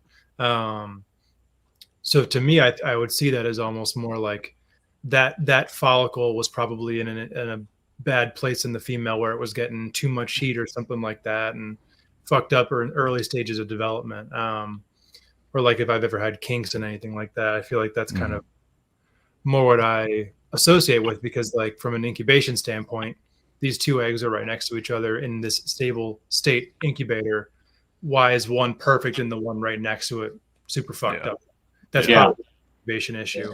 And then if there's this genetically perfect sibling and this horrendous sibling, then if it is a genetic issue, then it's some weird recessive gene or a combination of such, which would probably be a pretty low probability if neither parent is showing that sort of defect. So I don't know. I mean, and I'm no scientist, but to me, that would point towards a gestational issue where there's a lot more wiggle room for error, especially with how all of us set up our enclosures differently in our different rooms and whatnot, and use different heating sources and yada yada. That to me seems like where the most room for error occurs. Yeah. Yeah, and I'm curious to see what goes on with my gravid emeralds this year, and as far as the developmental side of things, because I've suspected in the couple of litters that I've had that weren't ideal, that the potential problem there was just essentially they either the combination of perching, the heating I was using, the enclosure just wasn't really ideal for the female to actually evenly bake the babies essentially, and whether that contributed for example, Artemis with her first litter and her second litter, the way I had it set up, I had two ultratherm heat mats on the enclosure, set up one on the roof of the cage and one on the side, and she was bumped up against the side constantly, trying to get hotter and hotter, not getting enough heat really. It wasn't an ideal setup, and I think that potentially affected the outcome. So we'll see. The best results I've had so far was the females that were kept completely ambient. And perches where they could stretch out nice, and they bask from the sun that comes through the window, but that's only a short period. But even with that, they were in setups where the distribution of heat was more even, and their ability to spread out and kind of distribute their body weight was better as well. Yeah, and I feel like a good point that you made in there is that limited window where they had that window of time where they had the natural sunlight and that spike. The more time goes on, the more I think that these females really, like, they're in the wild probably finding a pretty small window throughout the day where they're going to be cooking themselves. And like if you have a female that's just sitting under a panel for 12 hours or even all 24-hour period without she'd have to move herself in order to get away from that spot.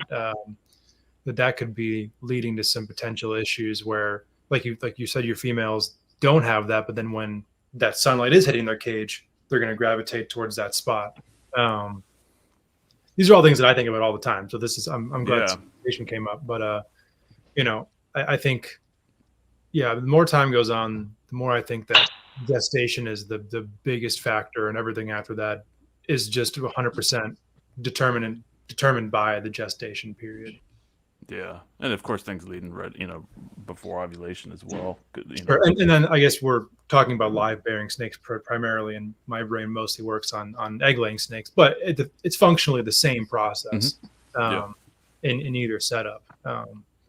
But yeah, it's definitely very interesting. No, I think there's something to that. I mean, just from my limited experience, relatively limited experience with the emeralds, like the results I'm seeing from them having shorter periods of hotter temperature as far as their basking.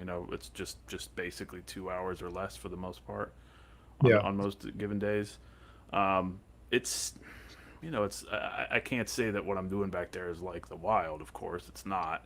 Right. But based on what I'm seeing, I would guess that they're probably doing something along the lines of that in the wild, where they're, like you said, they're rather than cooking in the sun all day, for hours and hours on end, they're finding a brief period of time. They're finding that kind of ideal little window. Yeah. And what they appear to do here is basically just charge up for an hour or two and then move off of it and sit comfortably for the rest of the day. And So they seek it out. They seek it out when it starts coming in. Yeah, they seek it out, and the males don't. And they don't do it any other time of the year either. So they don't. It's not like they're seeking that basking spot. I don't think I've ever seen them doing it, even after eating a meal. But and it's not even immediate after they ovulate or anything. It seems to be roughly about somewhere between 2 to 3 weeks after the post ovulation shed is when they really start making use of it. They might go a few times before that, but right around that point in time is when they start going to that and trying to utilize it every day, or just about every day, and then it gets a little more sporadic at towards the end of gestation. But based on what I'm seeing there, I mean, to me, it just seems like sensible, kind of logical behavior that they would do something like that in the wild, and also just even for their own safety. You know what I mean? I don't think that they're going to be cruising around doing a ton of thermoregulation and exposing themselves and putting themselves at risk. Crawling all over the place looking for a perfect temperature all day. I think it makes more sense that they'll bask for a short period and then they'll find a secure spot to sit and just kind of sit at that ambient temperature as it fluctuates. Yeah, for sure. And plus where they are, it's constantly changing too, right? I mean, as the sun moves over, they would just they'd be chasing. Yeah, they'd be chasing a quote unquote ideal temperature literally all day. I mean, so that's why I think that just the natural fluctuation is what they, that's what they are kind of evolved to handle and what's comfortable for them. Yeah, I've over the last few years, I've been doing a good amount of herping. Now I live out in, the Southwest, and finding rattlesnakes, that you kind of time it around when they have their small basking window, kind of in the late morning. You'll see a gravid female in a pile of rocks, like sticking part of her coil where her follicle mass would be out, and they might be hitting direct sunlight for an hour and a half, maybe a day. I guess kind of depending on whether or not they need to flee their spot, and then also the temperatures that they're getting to. But you probably temp gun that snake and get 115 degrees on certain spots. And I have to assume, at least from stuff I've heard, and then just logically speaking, that these gravid females, they're finding their spot, and they're not going to probably move too far from that, because they've found all right, this is where I want to gestate my babies. This is a safe spot or whatever. That during that long gestation period, the last thing they want to do is move around new spot, unless they need to. That's kind of what I would assume, which would therefore also lend to the theory of a shorter, probably more intense basking period. They might not even encompass their entire body or the entirety of their follicular mass. Like with black-headed pythons, they'll just stick their head out of the burrow. That black head is used as like a solar panel, and then that kind of radiates throughout the rest of the body. That process is fascinating to me. But I have to assume that these other species are doing a similar thing of, you don't need to have the entirety of this large mass in the direct sunlight, that there can be some sort of like distribution, which, I mean, maybe it's even bad if they have too much coverage. I don't know, but these are all interesting things to think about. Yeah, it is, and it's I've with the ones back there, I've seen them doing both. I've seen them doing what appears to be cryptic basking, where they're just put part of the lower body Yeah. in the heat, and then they'll do more of the full body basking as well. And I'm assuming that they're doing it, maybe they're even doing it at specific, changing that behavior during specific points of gestation. I don't know for sure, but it does seem like they kind of, have little patterns of behavior like that. I should probably keep a little bit better records as far as some of the basking behavior that I've seen more than I have been, but I've definitely seen what appears to be that, and why exactly they're choosing to do that one day versus the next, who knows? But it's definitely fascinating. Yeah, most certainly is.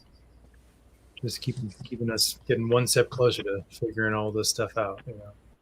Then as soon as we think we got to figure it out, small step. we'll realize we're all wrong. But I was going to ask, Kyle, we didn't talk about your, we talked about like establishing imports, most of that process. And then, so your approach to quarantining and everything is similar to, what I've been doing as well. And that a good long period of time and closely watching their behavior, you feel like is pretty critical, right? For if you're working with any kind of wild caught animal or questionable origin animal. Yeah, for sure. I mean, the wild caught emeralds for me is a very small portion of what I've been working with, but it was very, very important. All the more reason to be careful. Exactly, really. exactly. You know what I mean? And like, that's why when I saw what you were doing, I was thinking about it because, it's so far and few between to find a captive bred animal. So I was at the point where I'm like, okay, if I get something, a side project, some wild caught stuff, establish them, get them to produce, and then incorporate that into my future plans and stuff. So yeah, I was extra careful with that for a while, of course, and then go throw in the mail after a couple of years with a captive bred female. But but I would say, you made a calculated risk there, and you had already been observing that animal, for close to 2 years at that point. You had a pretty solid, it wasn't like you were just taking them, throwing them in, on a whim. Right. You were, you had been observing them for a while and felt confident in making that decision and taking that risk. So I think that was a smart decision. Obviously, you got a good result. Yeah, I would agree. What I mean? Well, super early on, I mean, when around the time of that carpet fest and stuff like that, a lot of attention was focused on nidovirus and quarantining and stuff like that. So I think I got, serious about getting in at a really good time. When I was getting serious about keeping all this stuff, that was the focus. And so early on, I saw people, the disposable bowls. Of course, everything kind of comes full circle. Like now with my group that has been here and been established, like they have their own bowls now. Like I'll wash their bowls and stuff. I still use disposable for the arboreal water holders or like animals coming in and stuff. But it was all disposable bowls, gloves all the time, hand sanitizer. Everything had their own tongs. And even then, I had bought a female proven breeder jungle carpet when I was keeping carpets, because I really wanted to do like a gamma project. And I had her for 3 years or so. She was fine. She was all good, rock and rolling, eating, nothing, no issues. But I didn't test anything at the time, and I was like, everything was isolated. So I ended up buying a gamma jag and raising him for a couple of years. And by that time, like I had both of them for a while, and decided like I was going to try and pair them up. So I did, and throughout the whole cooling and everything was fine. Then I didn't get anything from them. So I pulled the male, and then in the middle of the summer, he came down with a really bad RI, and like, oh, that's weird, you know. So I swabbed him, sent it off. He tested positive for nidovirus. The female, I tested her next. She tested positive for nidovirus, and I never really know which one it came from, but I'm fairly sure that the female proven breeder that was sold by somebody getting out of the hobby was probably an asymptomatic animal. But like, even, you know, outside of everything, taking all those precautions and quarantining animals in my walk-in closet for 3, 6, however many months, it still got in there, you know. And so I just tried to be pretty on top of things. I ended up euthanizing both of those animals, and I had one diamond jungle that I bought to like work on that project, but never introduced him. And he's good. He's the only carpet python I've had in here since then. And it's just everything else. I've just been really attentive to all of that, because no matter how careful you are, you know, it's all it can take. But it was a good time to get in. I mean, I learned a lot early on that, you know, I'm blessed to be able to say that I knew about that stuff going into it. And maybe in the beginning I didn't take it so seriously, but now it's like, okay, you know, these babies, they're getting worked separately from everything, and just taking every precaution I can. So. Nice. Another subject, let's see here.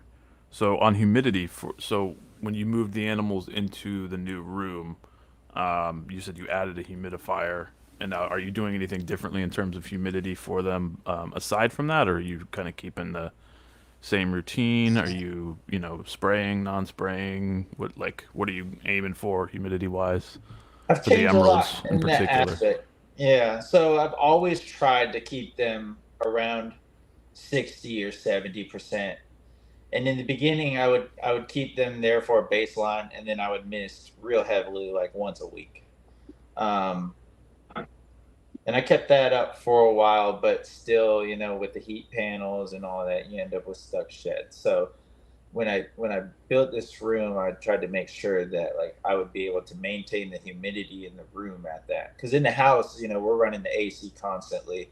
It's cool in there, so it was like just trying to get the cage to where it needed to be. Whereas in here, I could just keep it how I wanted. And when I moved that pair into here, I didn't have the humidifier yet, because fall and winter it was cool enough in here that the AC wasn't constantly running.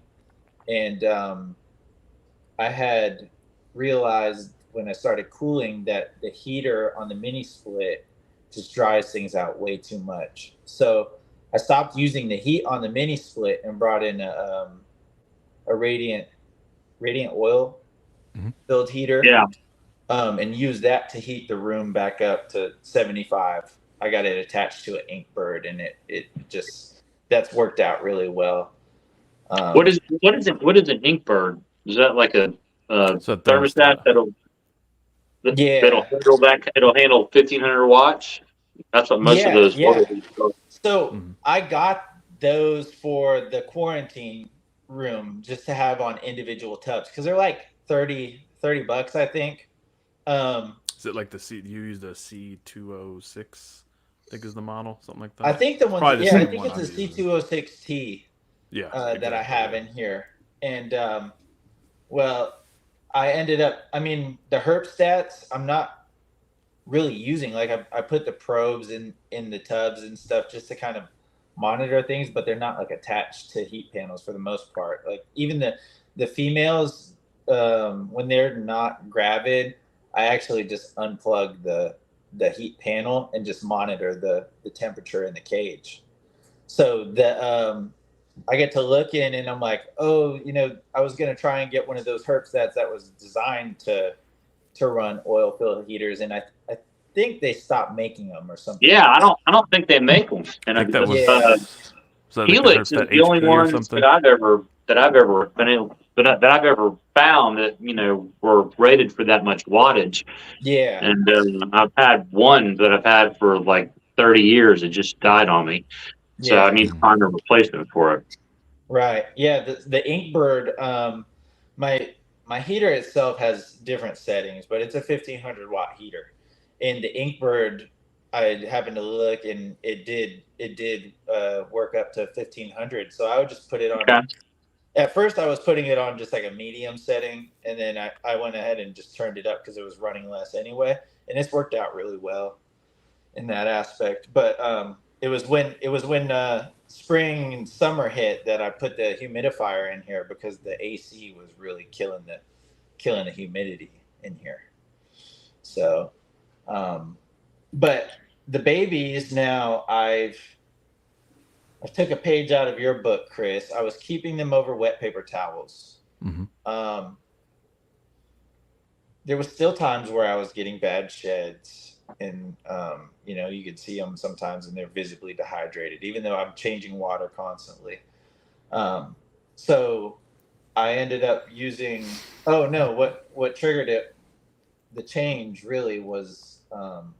I started looking. I got down to clean a tub out or get an animal out, and I look up and I see a little bit of mold starting to develop on the top side of one of the slots for the rack, and I'm like, that's weird. I put a lot of holes in all these tubs already, so I went through every tub, drilled bigger holes and extra holes in each tub, and I started keeping them over water, and that's worked out really well.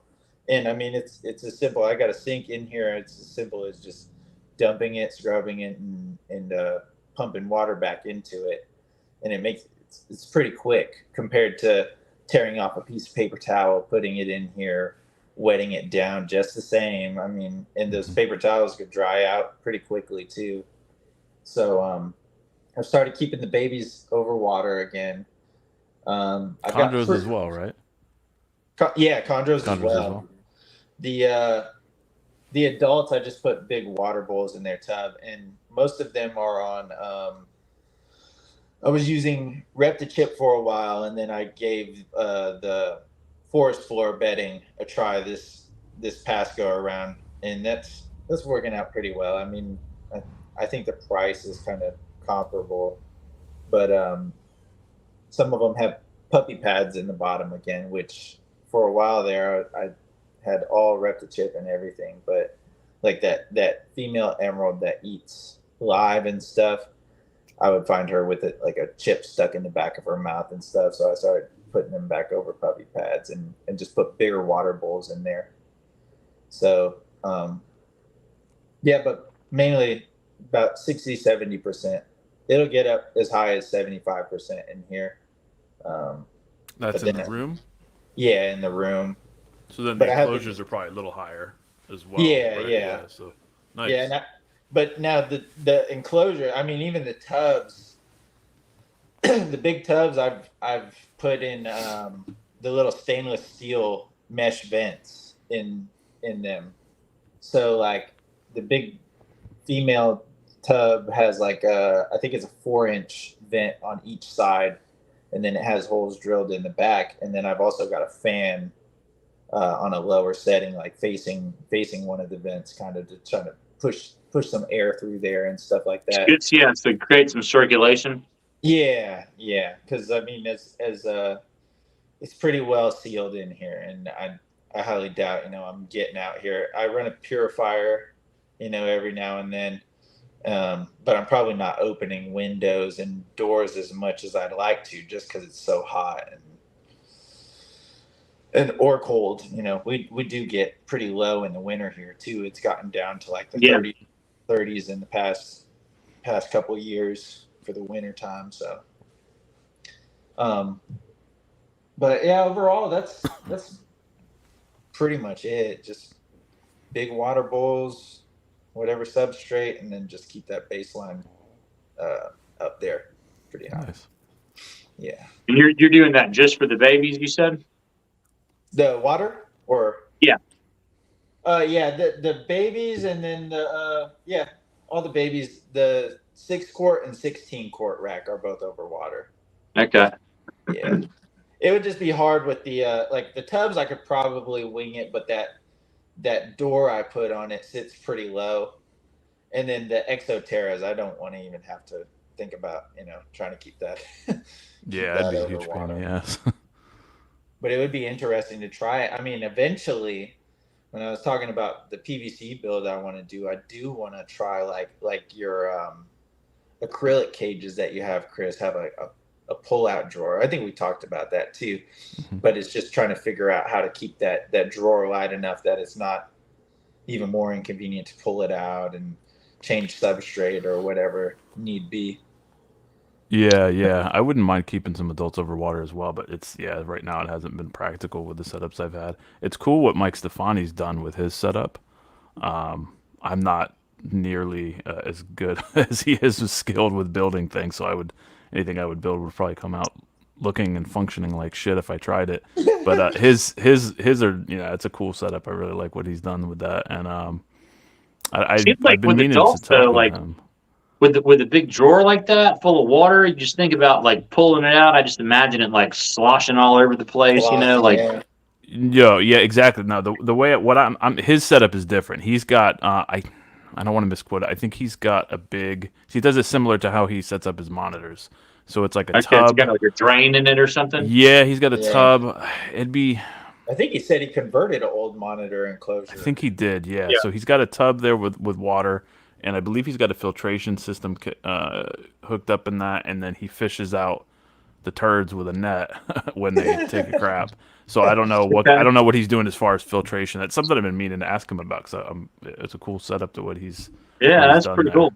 I would think it's like a big. Yeah, it's definitely. I don't think it's a drawer that you pull out, because like you said, it'd be sloshing. It'd be a nightmare. I have to assume I'd probably the monitor. substrate in this. What was it?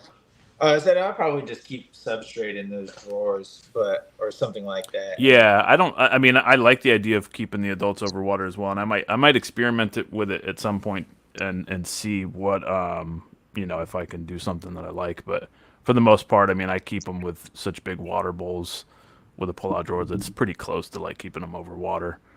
It's not too different in that sense, but I really like Mike Stefani's the way that looks, and those DIY perches and shit that he built. It's really cool. Awesome. So let's see if I had anything else on this. So you really don't miss it all, or you missed just minimal? I've pretty much just missed it. Like when I introduced them, I'll miss the substrate pretty good. Mm-hmm. Outside of that, not really. Not really. You got with the room being humidified, you don't have a whole lot of I mean, I do it. have misters in here just in case, hand misters, but I really haven't had to use them since I've tried to maintain this room like that. But just extra ventilation and higher humidity in the room itself has seemed to work out a lot of those things you see with them holding stool for a long time and stuff like that. So. Mm-hmm. That's something I wanted to talk about. So one of the things I'm sure you get asked about this as well. One of the things I get a lot of people that ask me about with emeralds is like, you get a lot of these messages like, it's been X number of days or weeks since my emerald took a shit, and I want to feed it, because it's always that kind of rigid schedule that they want to stay on. And I always try to just tell people, like, just wait, just let it go to the bathroom. You don't have to do anything special. Just let it go to the bathroom. Wait a little bit, feed it again. Are you finding that kind of same results and actually even better results with that, with keeping them, primarily ambient now? And there's really no need to do any kind of, particular triggers or stimulation for them to have regular bowel movements. Yeah, no, I mean, at least with adults, like I don't even, because I feed my adults like monthly. Yeah. If that, sometimes a little longer than that, except for when I'm cooling and stuff like that, I'll feed them less frequently. But the adults, I've noticed the hugest difference with. Now, the chondros, the baby chondros, they're pretty regularly going. I have noticed though with these baby emeralds, I haven't seen a whole lot of stool pass through them yet. Like I don't know. Well, they're on rat pinks, right? Yeah. So I feel like they're absorbing a lot of it, and then the stuff that's coming out looks more almost like urates sometimes. But like you could tell it's a turd, but it's not a whole lot. That's part of what it is. If they're on rats, you'll see more significant material if they're on mice. And so that being said, what I did like just last week when I was feeding them, I do want to get them over to eat hoppers just because it's a little more, I guess it's more mature prey item. I'm guessing there's a little more bone and fur to it, but not by much maybe. But I started scenting some hoppers with the rat pink, and I got them to take those. And so we'll see how that goes. But it's so weird how they seem to be more sensitive to that. Like chondros seem to be like where once they eat, you can just put whatever in front of their face and they grab it. But the emeralds are going to try to switch some, to mice. They will grab it and they'll like start to swallow it, but they don't finish, and they'll just leave it, or some of them won't even take it at all. Like they don't recognize it. They don't seem to recognize it as food, even though I give it to them the same way. It's heated. It's whatever, a fresh kill. I guess just the smell or whatever makes it where they're just not attracted to it. Yeah, it does seem like that. Oh, sorry. Go ahead. Oh no, you're good.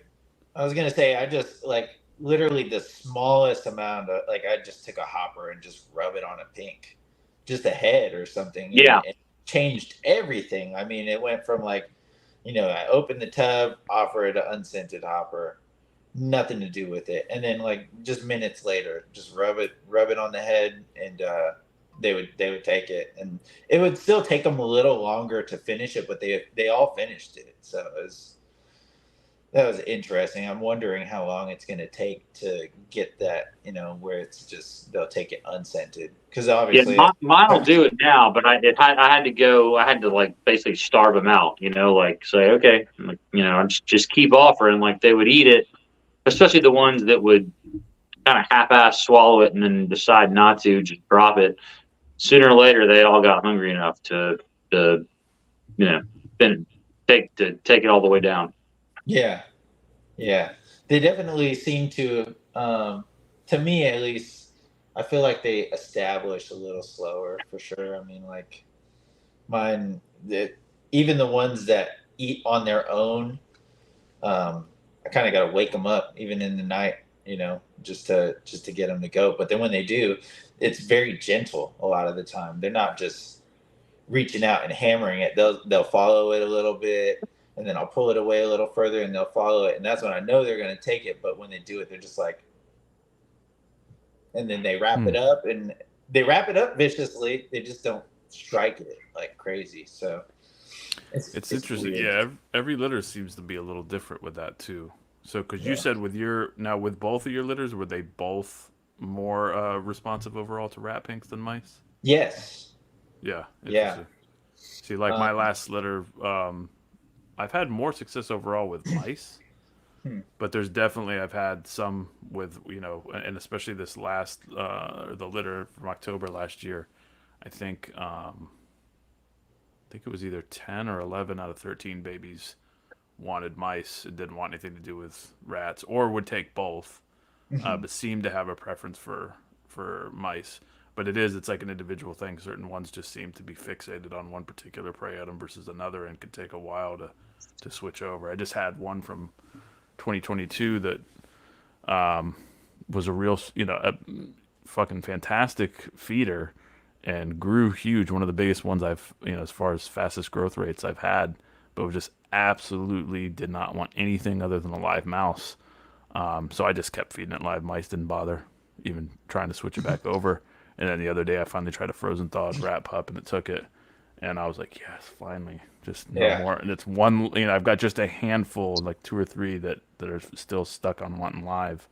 Yeah. And it's a pain in the ass to have to run out and go get that. So it was, one switched over, it's nice. It was crazy to me that those 3, like I put live ASFs in there and live hoppers in each of their tubs, and nothing. Like they wouldn't bother. That mouse would be in there in the morning or whatever, and just no interest. So that's frustrating for me, because I after the chondros, like there is no feeling like once you're through the feeding trials and you go through and boom, boom, boom, boom, boom, just go through the whole rack and everybody's taking it, and you're like, I can go back in the house. Instead, I'm sitting here in a chair in the dark, just like, is that one going to eat it? Because I don't want to come out to a stinky, decomposing rodent in the morning. Yeah. Man. Yeah.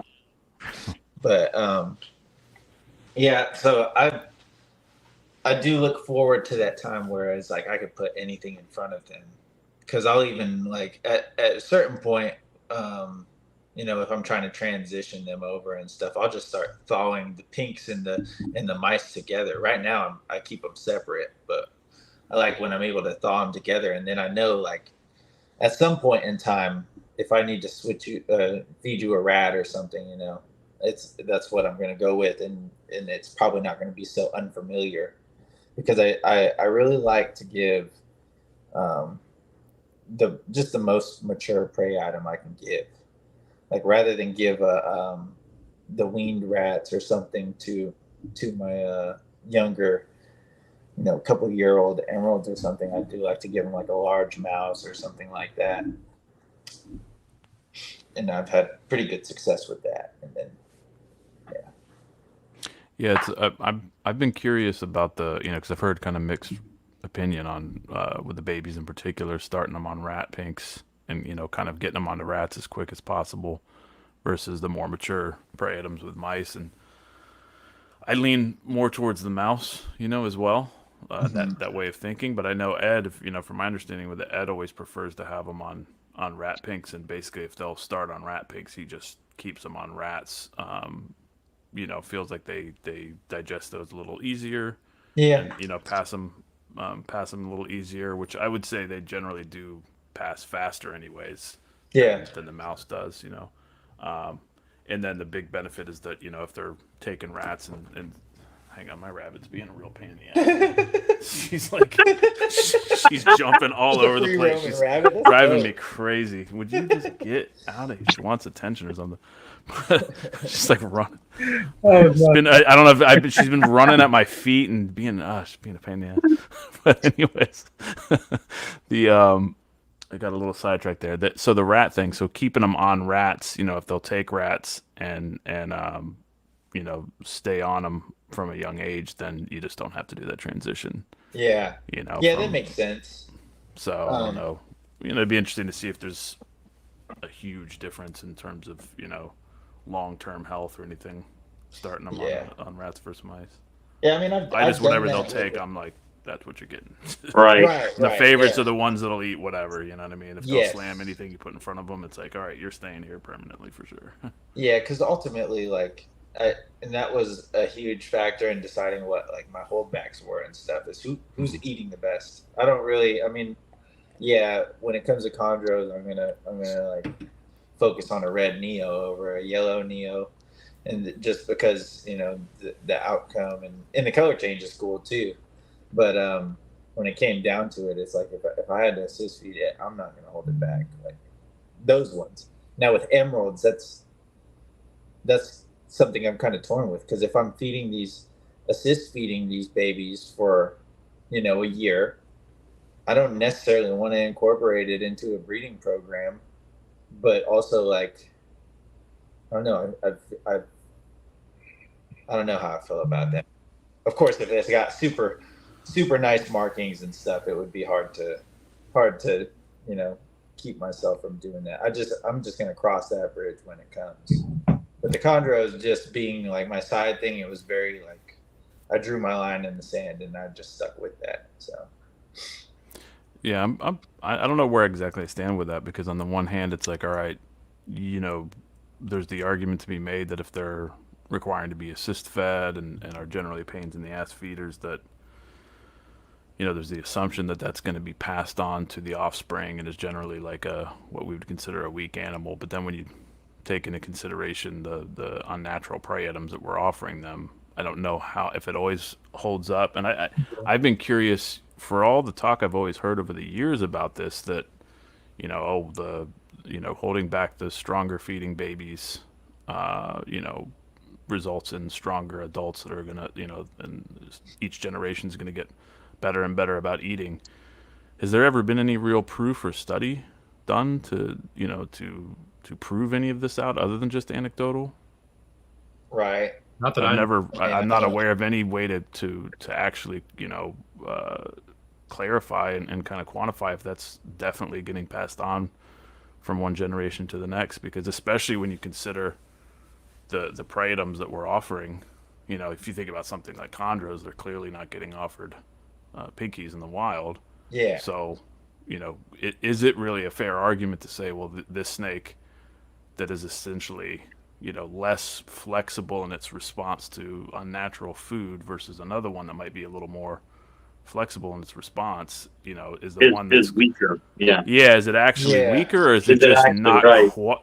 Yeah. And I mean, you could even make the argument, maybe the ones that are willing to just fly and grab anything that they think might be food, maybe, that's convenient for us, but in the wild, is that actually stupid to just fly for any old thing that, you might take on a fight you're going to lose? Yeah. If you'll just grab whatever goes by. So some of that stuff is, I don't know how I feel about it in the long run. I think some of those decisions are ultimately just what's convenient for us. Yeah. And I would make exceptions to. But that's obviously a huge factor, is what is convenient for us, because we're keeping them.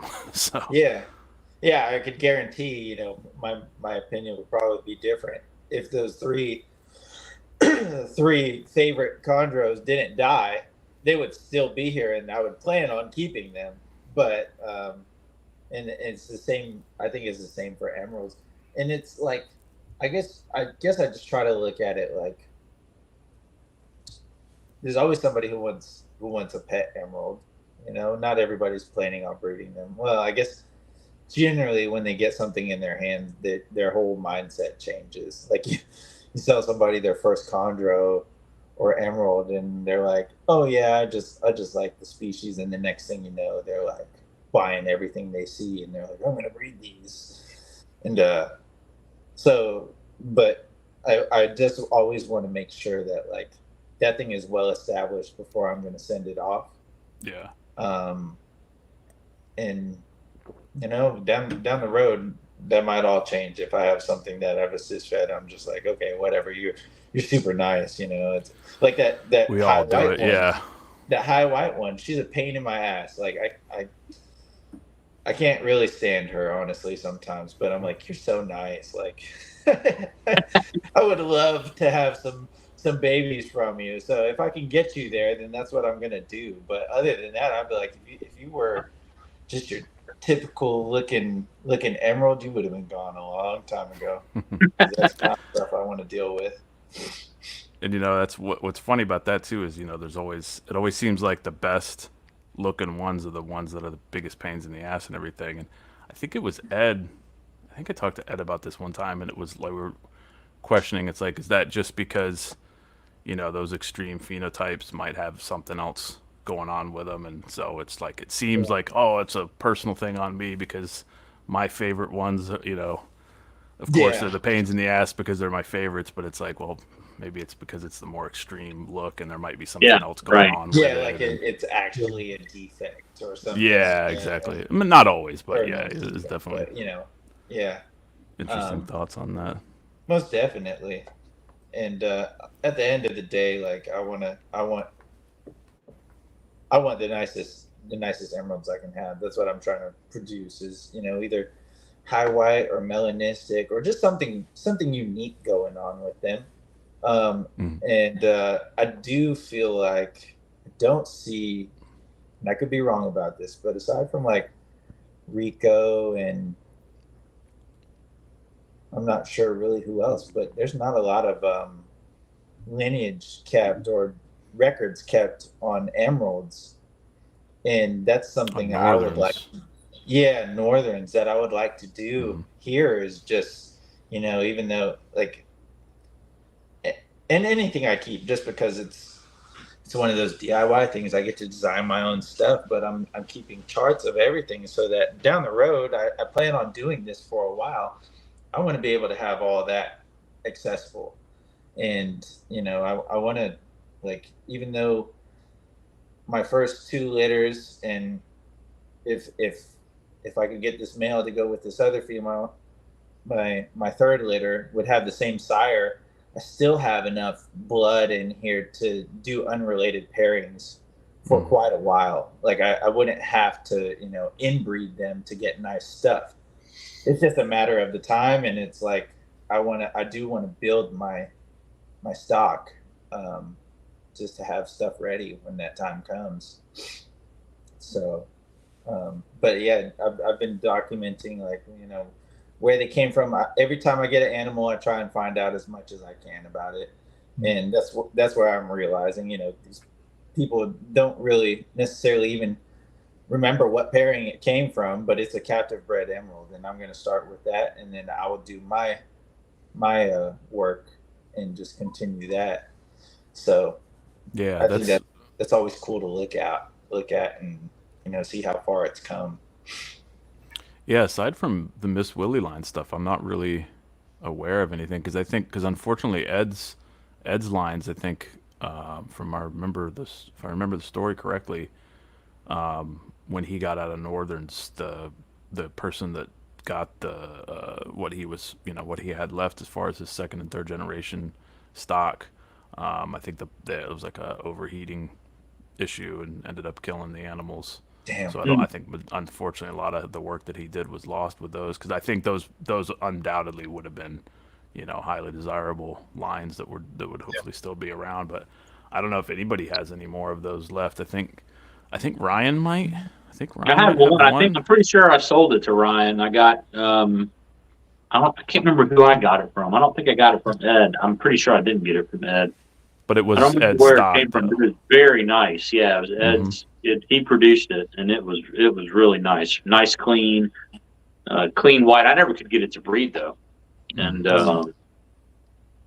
so yeah, I don't know if Ryan. I think we talked about it at Trap Fest, but I can't remember if he told me he'd had any luck with it or not.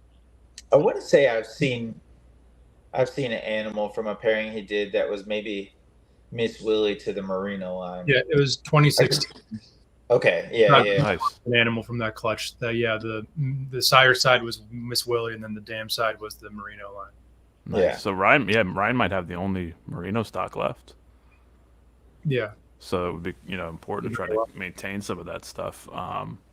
But yeah, so although I think in Europe, Glenn Bogue has been doing good work with Dutch Arboreals. I think he's got some F2 and F3 stuff that he's doing. Nice. But I don't know if any of that's over here. Yeah. Real dope anaconda phase, and he's got some cool shit, real cool shit going on.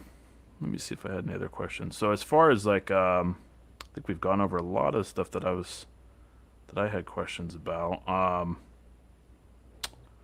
Let's see. So establishing babies, keeping number 1. So the baby that had the large umbilicus that was hanging out. So did you have, now that you went through that experience, because we talked a little bit about that, when it was happening, and then afterwards, with mine, I had a real similar situation, almost the exact same thing, really. With it had, I don't know, because I found the litter after it had been delivered. I didn't get to witness anything. I don't know if it came out with all that umbilicus tissue hanging out, or if it maybe snagged it on a perch or something. Do you feel like there was anything you could have done differently that would have gotten better results, or do you just feel like ultimately just that one just wasn't going to make it? Because in my case, I feel like I fucked up, and I should have ligated a lot sooner than I did, and I could have potentially saved that animal from that first litter. I want to say the time from when she dropped the litter. She dropped the litter around 11 a.m. And I don't think I got home I didn't get out here till 7 or 8 that night, I think, to separate them. And those babies were cruising. So more than likely, and I mean, I was watching things through a Wise Cam, but it's outside the cage or the tub, it's and you hard to couldn't, get detail. couldn't see much. But they were definitely cruising. By the time I got home, they were all perched up, but they cruised for quite a while. So if I was here, I probably could have addressed it sooner. But outside of that, I don't think there's anything I could have done. It's just weird because, you know, like all the other ones fell off very quickly, and that one was the only one that had it. And then, and no yolk either, right? Huh? It didn't have any yolk either, right? No, just that. And I mean, I cut it. The snips, whatever they are that I clipped it with, were sanitized and everything. And I couldn't have really seen it coming because so now I've put those 10 gauge wire perches that I made back in the tubs. But before those litters came, I tried the garden fencing. And so the way it was perched, it was kind of sprawled out, like you know how they sprawl out and all of that. But I don't know, like when it like I had cut some, so there was single strands where they could perch on it, and when it got on those, it seemed to perch kind of weird for those next few days. So I just don't think. I mean, by the time I caught it, there was nothing that could have been done differently. But no, I would guess probably it dragged a lot. That's the main thing that would make sense to me, like we talked about. But yeah, I don't know. I'm glad I experienced it and be able to address it sooner next time, hopefully. But I wouldn't have known any different. Like I just like, it'll fall off at some point, right? And that's when I was like, maybe it won't. I don't know. I'm gonna hit Chris up. So yeah, that's what I did. With the first litter, I just let it ride for like 2 full days, close to that, and I let it ride for way too long because I was thinking, it's gonna, it'll pull in, it's gonna dry up, and it was just way too much tissue that it wasn't gonna come up on its own. Yeah. So yeah, now that being said, the fact that it didn't pull it in on its own off the bat could have said that it's weaker in general. Something was maybe going on. Yeah. Yeah, it's a hard. It's always hard to say, one thing I forgot to ask: did you pull water bowls or no? As far as like leading up to the birth, were you just leaving the water bowls in? I did for the chondros, but not for the emeralds. Yeah. Well, so they both. It was day 131 and 135 or something like that. And I had set a timer for like 150, a countdown for 150, just to kind of get an idea when they were going to drop. And I didn't really expect the first one really to drop as soon as she did. It wasn't until that morning I was at work, I looked at the camera and I'm like, it's going to happen right now, just because of the way she was sitting. She had her tail, coiled up, but her midsection was hanging. And then the other one, I tried to go back on my camera like a week or two ago, but it was too long. Like the data was already gone. But dude, it was in the blink of an eye, because I'm pretty sure I was at the game maybe when it happened. And I got home and I looked at the camera. I was like, oh damn, there's babies, and there's just 5 little babies perched up, but she still looked real thick, like she had something in her still. I remember, you were suspecting she might. I mean, that female, she looks, the difference between her before being gravid and everything is just, it's minimal. She's pretty much the same. Like, I would, and I'm not going to, just because it would I know how taxing it is on them, even if you can't see it. But like, she's in good enough condition to probably go again next season. I just wouldn't do it. Well, what was interesting, I was thinking about that is like, this question of whether some of them maybe some of them are genetically predispositioned to be able to just have smaller litters, yearly. Because I know he was on this show, Dennis McNamara has a female basin, I think, that they keep at the zoo that has a small litter of babies. Maybe not every single year, but close to, definitely back-to-back years. Back-to-back, for sure, Back-to-back years. I want to say 3 or 4 years in a row, maybe even longer than that. I'm sure it was 4. Yeah, and you got to wonder, maybe there's occasionally, a female that's kind of genetically predispositioned to just have a tiny litter and just bounce right back and be good to go. I know some of the island boas can go yearly like that, but I think it's probably for the best, like you said, to give her a year off, just to be on the safe side. But it is kind of an interesting thing if she had a really small litter again, then I would maybe just out of curiosity, I would maybe try her. Again, to see if she does that, if she's on, one of those animals that'll just have a small litter every year like that. Yeah. But yeah, that'll be interesting to see. If they have their litter and they're not physically wiped, I mean, I don't see why, from just a practical standpoint, that animal wouldn't be able to go back through that process. Probably could. I mean, I think just playing, I guess it's just playing it safe to, give it an extra year. And obviously give it. For me, it would be more of, I'm just curious, I guess, the curiosity is there of like, are some of them maybe there are plenty of live bearing species that will do that. So, no reason to think that Ben Emerald couldn't. I mean, I think they're definitely a whole lot less likely than some of like the ground boas and whatnot, or rattlesnakes or vipers, but who knows? I mean, it happened with Dennis, so who's to say it couldn't happen with a northern? Yeah. And I mean, I would wonder if it really, if it's just a specific, I wouldn't, if it has a huge ass litter, I wouldn't be, it looks like it's, how they tend to look afterwards, where they look like they're, mine always look like super shit. wiped out. Yeah. If especially if it's a high live baby count, if it's heavy slugs, then they look a little better. They look like they're gonna bounce back quicker. But basically, if it's a big litter of live babies, they're gonna be pretty torn up. So it's kind of interesting. I think. Oh, go ahead. I was gonna say, I think if I had another male in the pipeline, I'd be more open to trying it now. But it would just be the same male. I got another male from Ryan, or another emerald from Ryan, and it's a male, but it's got a couple years probably before I would think about trying it. Maybe try it pretty young. I think that one will be. Yeah, that one will be 2 in September. It's super nice, super high white, but it's real small still. So. So what are your thoughts? What are your thoughts as far as like feeding? You generally feed full size meals for everything. Yeah. Right? You push them. Do you ever push them pretty heavy as far as the meal size? Yes. So that's one thing about that female is. Sorry.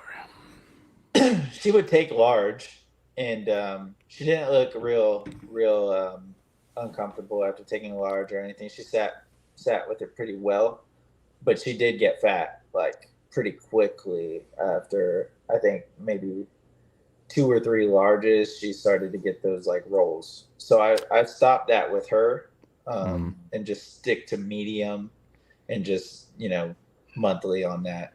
Whereas the large, I'll try and space it out maybe 6 weeks instead or something like that.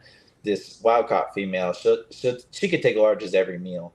I'll still give her mediums here and there depending on what I got. But now that I'm not doing the larges with the other one, I usually have more to spare of those for her. So, but that's the only one I really push it with. My other female, my one from Ryan that I've had for a while is she takes mediums, and she would probably be more sizable, but there was a period of time where I thought she might have been a male. So I was feeding her small rats, and then I don't know, like I just know for sure like she's a female now. I can't remember what what really triggered that thought. But I went and probed her because she would probe like, I think it was like seven scales deep, something like that. But when I talked to Ed and Ryan, they both said like, it's kind of hard with probing them because there's females that have probed like up to 9 deep. I think one of them said that they've probed a female 9 deep. So I don't know. My ability to probe and stuff like that, I'm not super confident in it. I wait more to see those behaviors and stuff. But at some point I was like, okay, no, she's female for sure, and got her back on mediums. She's not off track by any means. She's just smaller. Yeah, and you got to be careful because, like you said, even if you feed them just a few pretty large meals in a row, they can start to get chubby. I had the one breeder male. I think I gave him just 3, small rats because he's still a pretty young animal. Gave him 3 good sized small rats, and he started getting a little chubby. So it doesn't take much. They're not chondro. You can feed the hell out of it. Not that you necessarily should, but you could feed the hell out of a chondro, and it'll just keep, gaining length, and you'd have to really push it hard to get it actually overweight. But emerald, you got to go slow with it, man. You can't push it too fast and too hard, or you're gonna end up with a fat cell for sure. Yeah, and it's been hard to like. The emeralds definitely helped just my perspective as a whole, because also at the time when I was getting in, there was a lot of people talking about keeping your animals smaller, and their reasoning was like, there's chondros that breed at 500 grams and stuff like that. We're keeping them obese and all of that. So like I would still feed good sized meals, like a small rat or something, but just very spaced out. And when my female chondro, I call her jambalaya, the Aru Jaipur, she was in February of 2023 only 483 grams. And I was like, I'm not even gonna bother, because I was kind of like, felt like I was coming to my senses. I need to put more weight on these, get them up to like 700 or something. So I just counted her out of the plan completely, and I was just gonna focus on the Biak and Cyclops pairing. And no, when she started cycling and I threw him in with her, I was like, okay, she's 5 years old. She's a little small, but she'll be, if she goes, she goes, because she's mature. She's gonna be able to, carry it if it's meant to be. And she couldn't have been much more, because that was February I weighed her, and it was in May that she ovulated. And that clutch was 15 eggs, no slugs. Everything was pearly white and good to go. And I'm not saying necessarily it's because she's small or anything like that. Like, I think with time or whatever, yeah, they're gonna get bigger, but I was never in a rush to size them up. And the emeralds has just helped me find a balance, because I do want to give them that sizable prey. But obviously I'm not trying to pump them full of food either. I just try to make every meal count. Yeah. And so, but other than that, it's ever changing for me. I always make small adjustments, but no, you didn't. No, you didn't bust out the grain-free crackers. We're talking about. I got it. Oh, dude, you should bring me some of those at Daytona. I want to try them. These are really good. Highly recommended.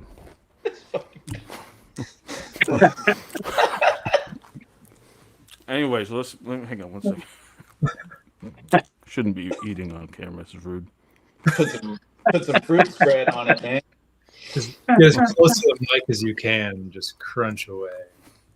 That's clowning. Oh man. Well, let me mute for a second. Hang on a second here. Marshall, do you have anything that you've been sitting on for a while? I don't think so. I feel like we've covered a lot tonight. A lot of different stuff. Yeah, we really have. This has been an awesome conversation. I kind of want to ask Chris the same before we get into the wrap up section in case he still has more on the agenda. Once He's got a trick up his sleeve right now. I can tell that's what's going on. He finishes his grain. No, those were really dry, and yeah, it was. I didn't want to sit there and munch on that the whole time. It's going to be too much.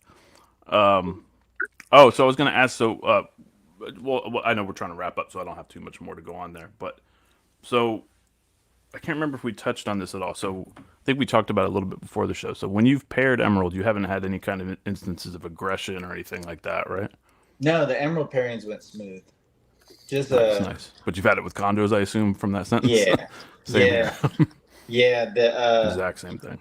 That Beox, she tried to kill the male a couple of times, so I kind of backed off that. But I did use the other one, cycling, as a opportunity to pair him to that Beox because she was in the cage next door, and that was the only time she's ever let him copulate. So I might try and capitalize on that and just cycle both of them this year and then see if I can leverage that to get that pairing going. But I don't know that that's going to happen. Now with the chondros, with the aggression, what have you had happen? I think it was more like a food response. I don't know, because there was like one time that I had rodent thawing and one time that I didn't. But both times I came in and she had like bit him in the neck and wrapped him up. And I never really intervene with it. I just turn on the light and I'm like, what the fuck do I do? And then she lets go, you know. Oh, nice. But I think if I wasn't in here to turn the light on, it might have been a different outcome. It was weird. She's just really not having it with him. But yeah, that's pretty much the same thing. You know, once I think was probably food response.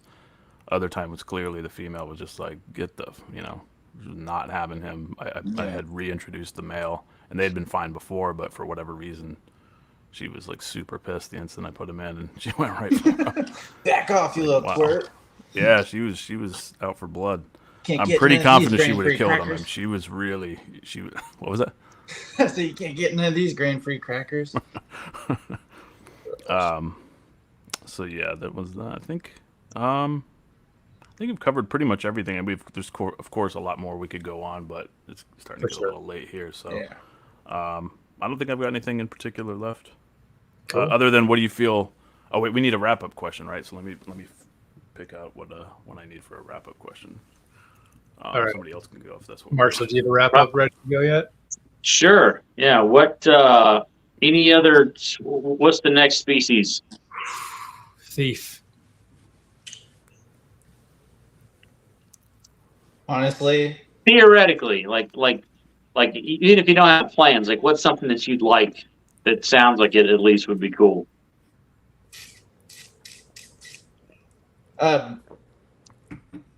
basins. I mean, that's part of the plan. I would love to have Cayman again. I had a dwarf Cayman at one point in time, and that was awesome. But yeah, so that's a story of its own. But Okay. Basins and Cayman. basins, yeah. All right. I guess that kind of answers my wrap up question, which was overall, and I think I know the answer here: emeralds or chondros, as far as which is better. Emeralds. Let's get real here. That's emeralds. If I had to be honest, it wouldn't be a species. It would be Miss Willie line. I need a Miss Willie line animal or a new locality animal before I die, at least. I figure it'll be close to when I die before I get one. If then, but you know. So. Oh, that's fine. Well, I think my wrap up might end up with a similar type of answer, but I'll ask it anyway. You could plan one like dream herping trip anywhere in the world to look for any species. What would you be going looking for?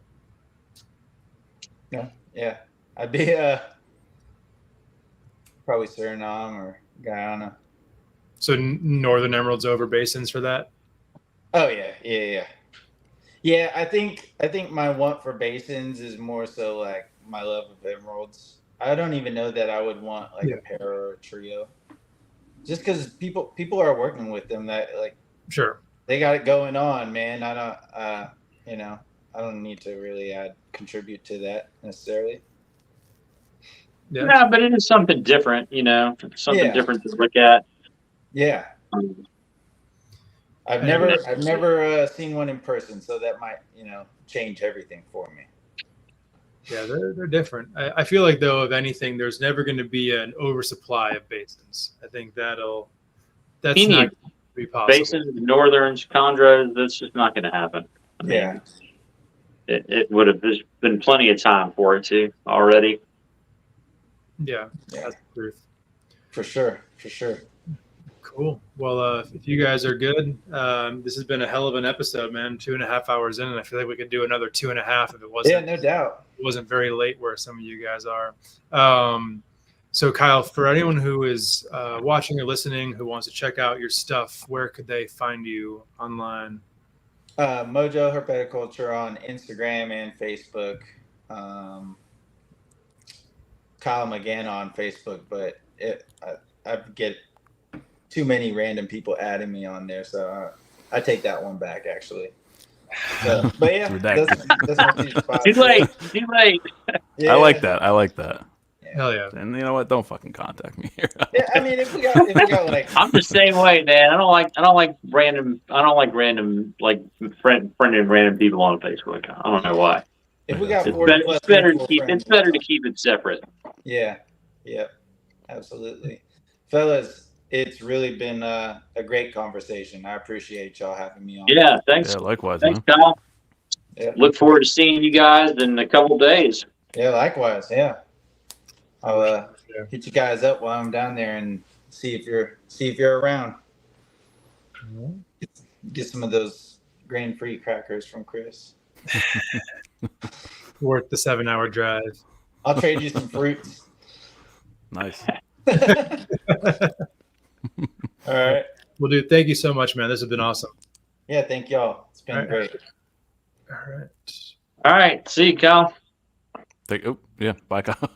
He's backstage for the time being. So I guess I'll throw it to both of you guys. Chris, you can start. Where can everyone find you online? Where can they inquire about animals or not inquire about animals?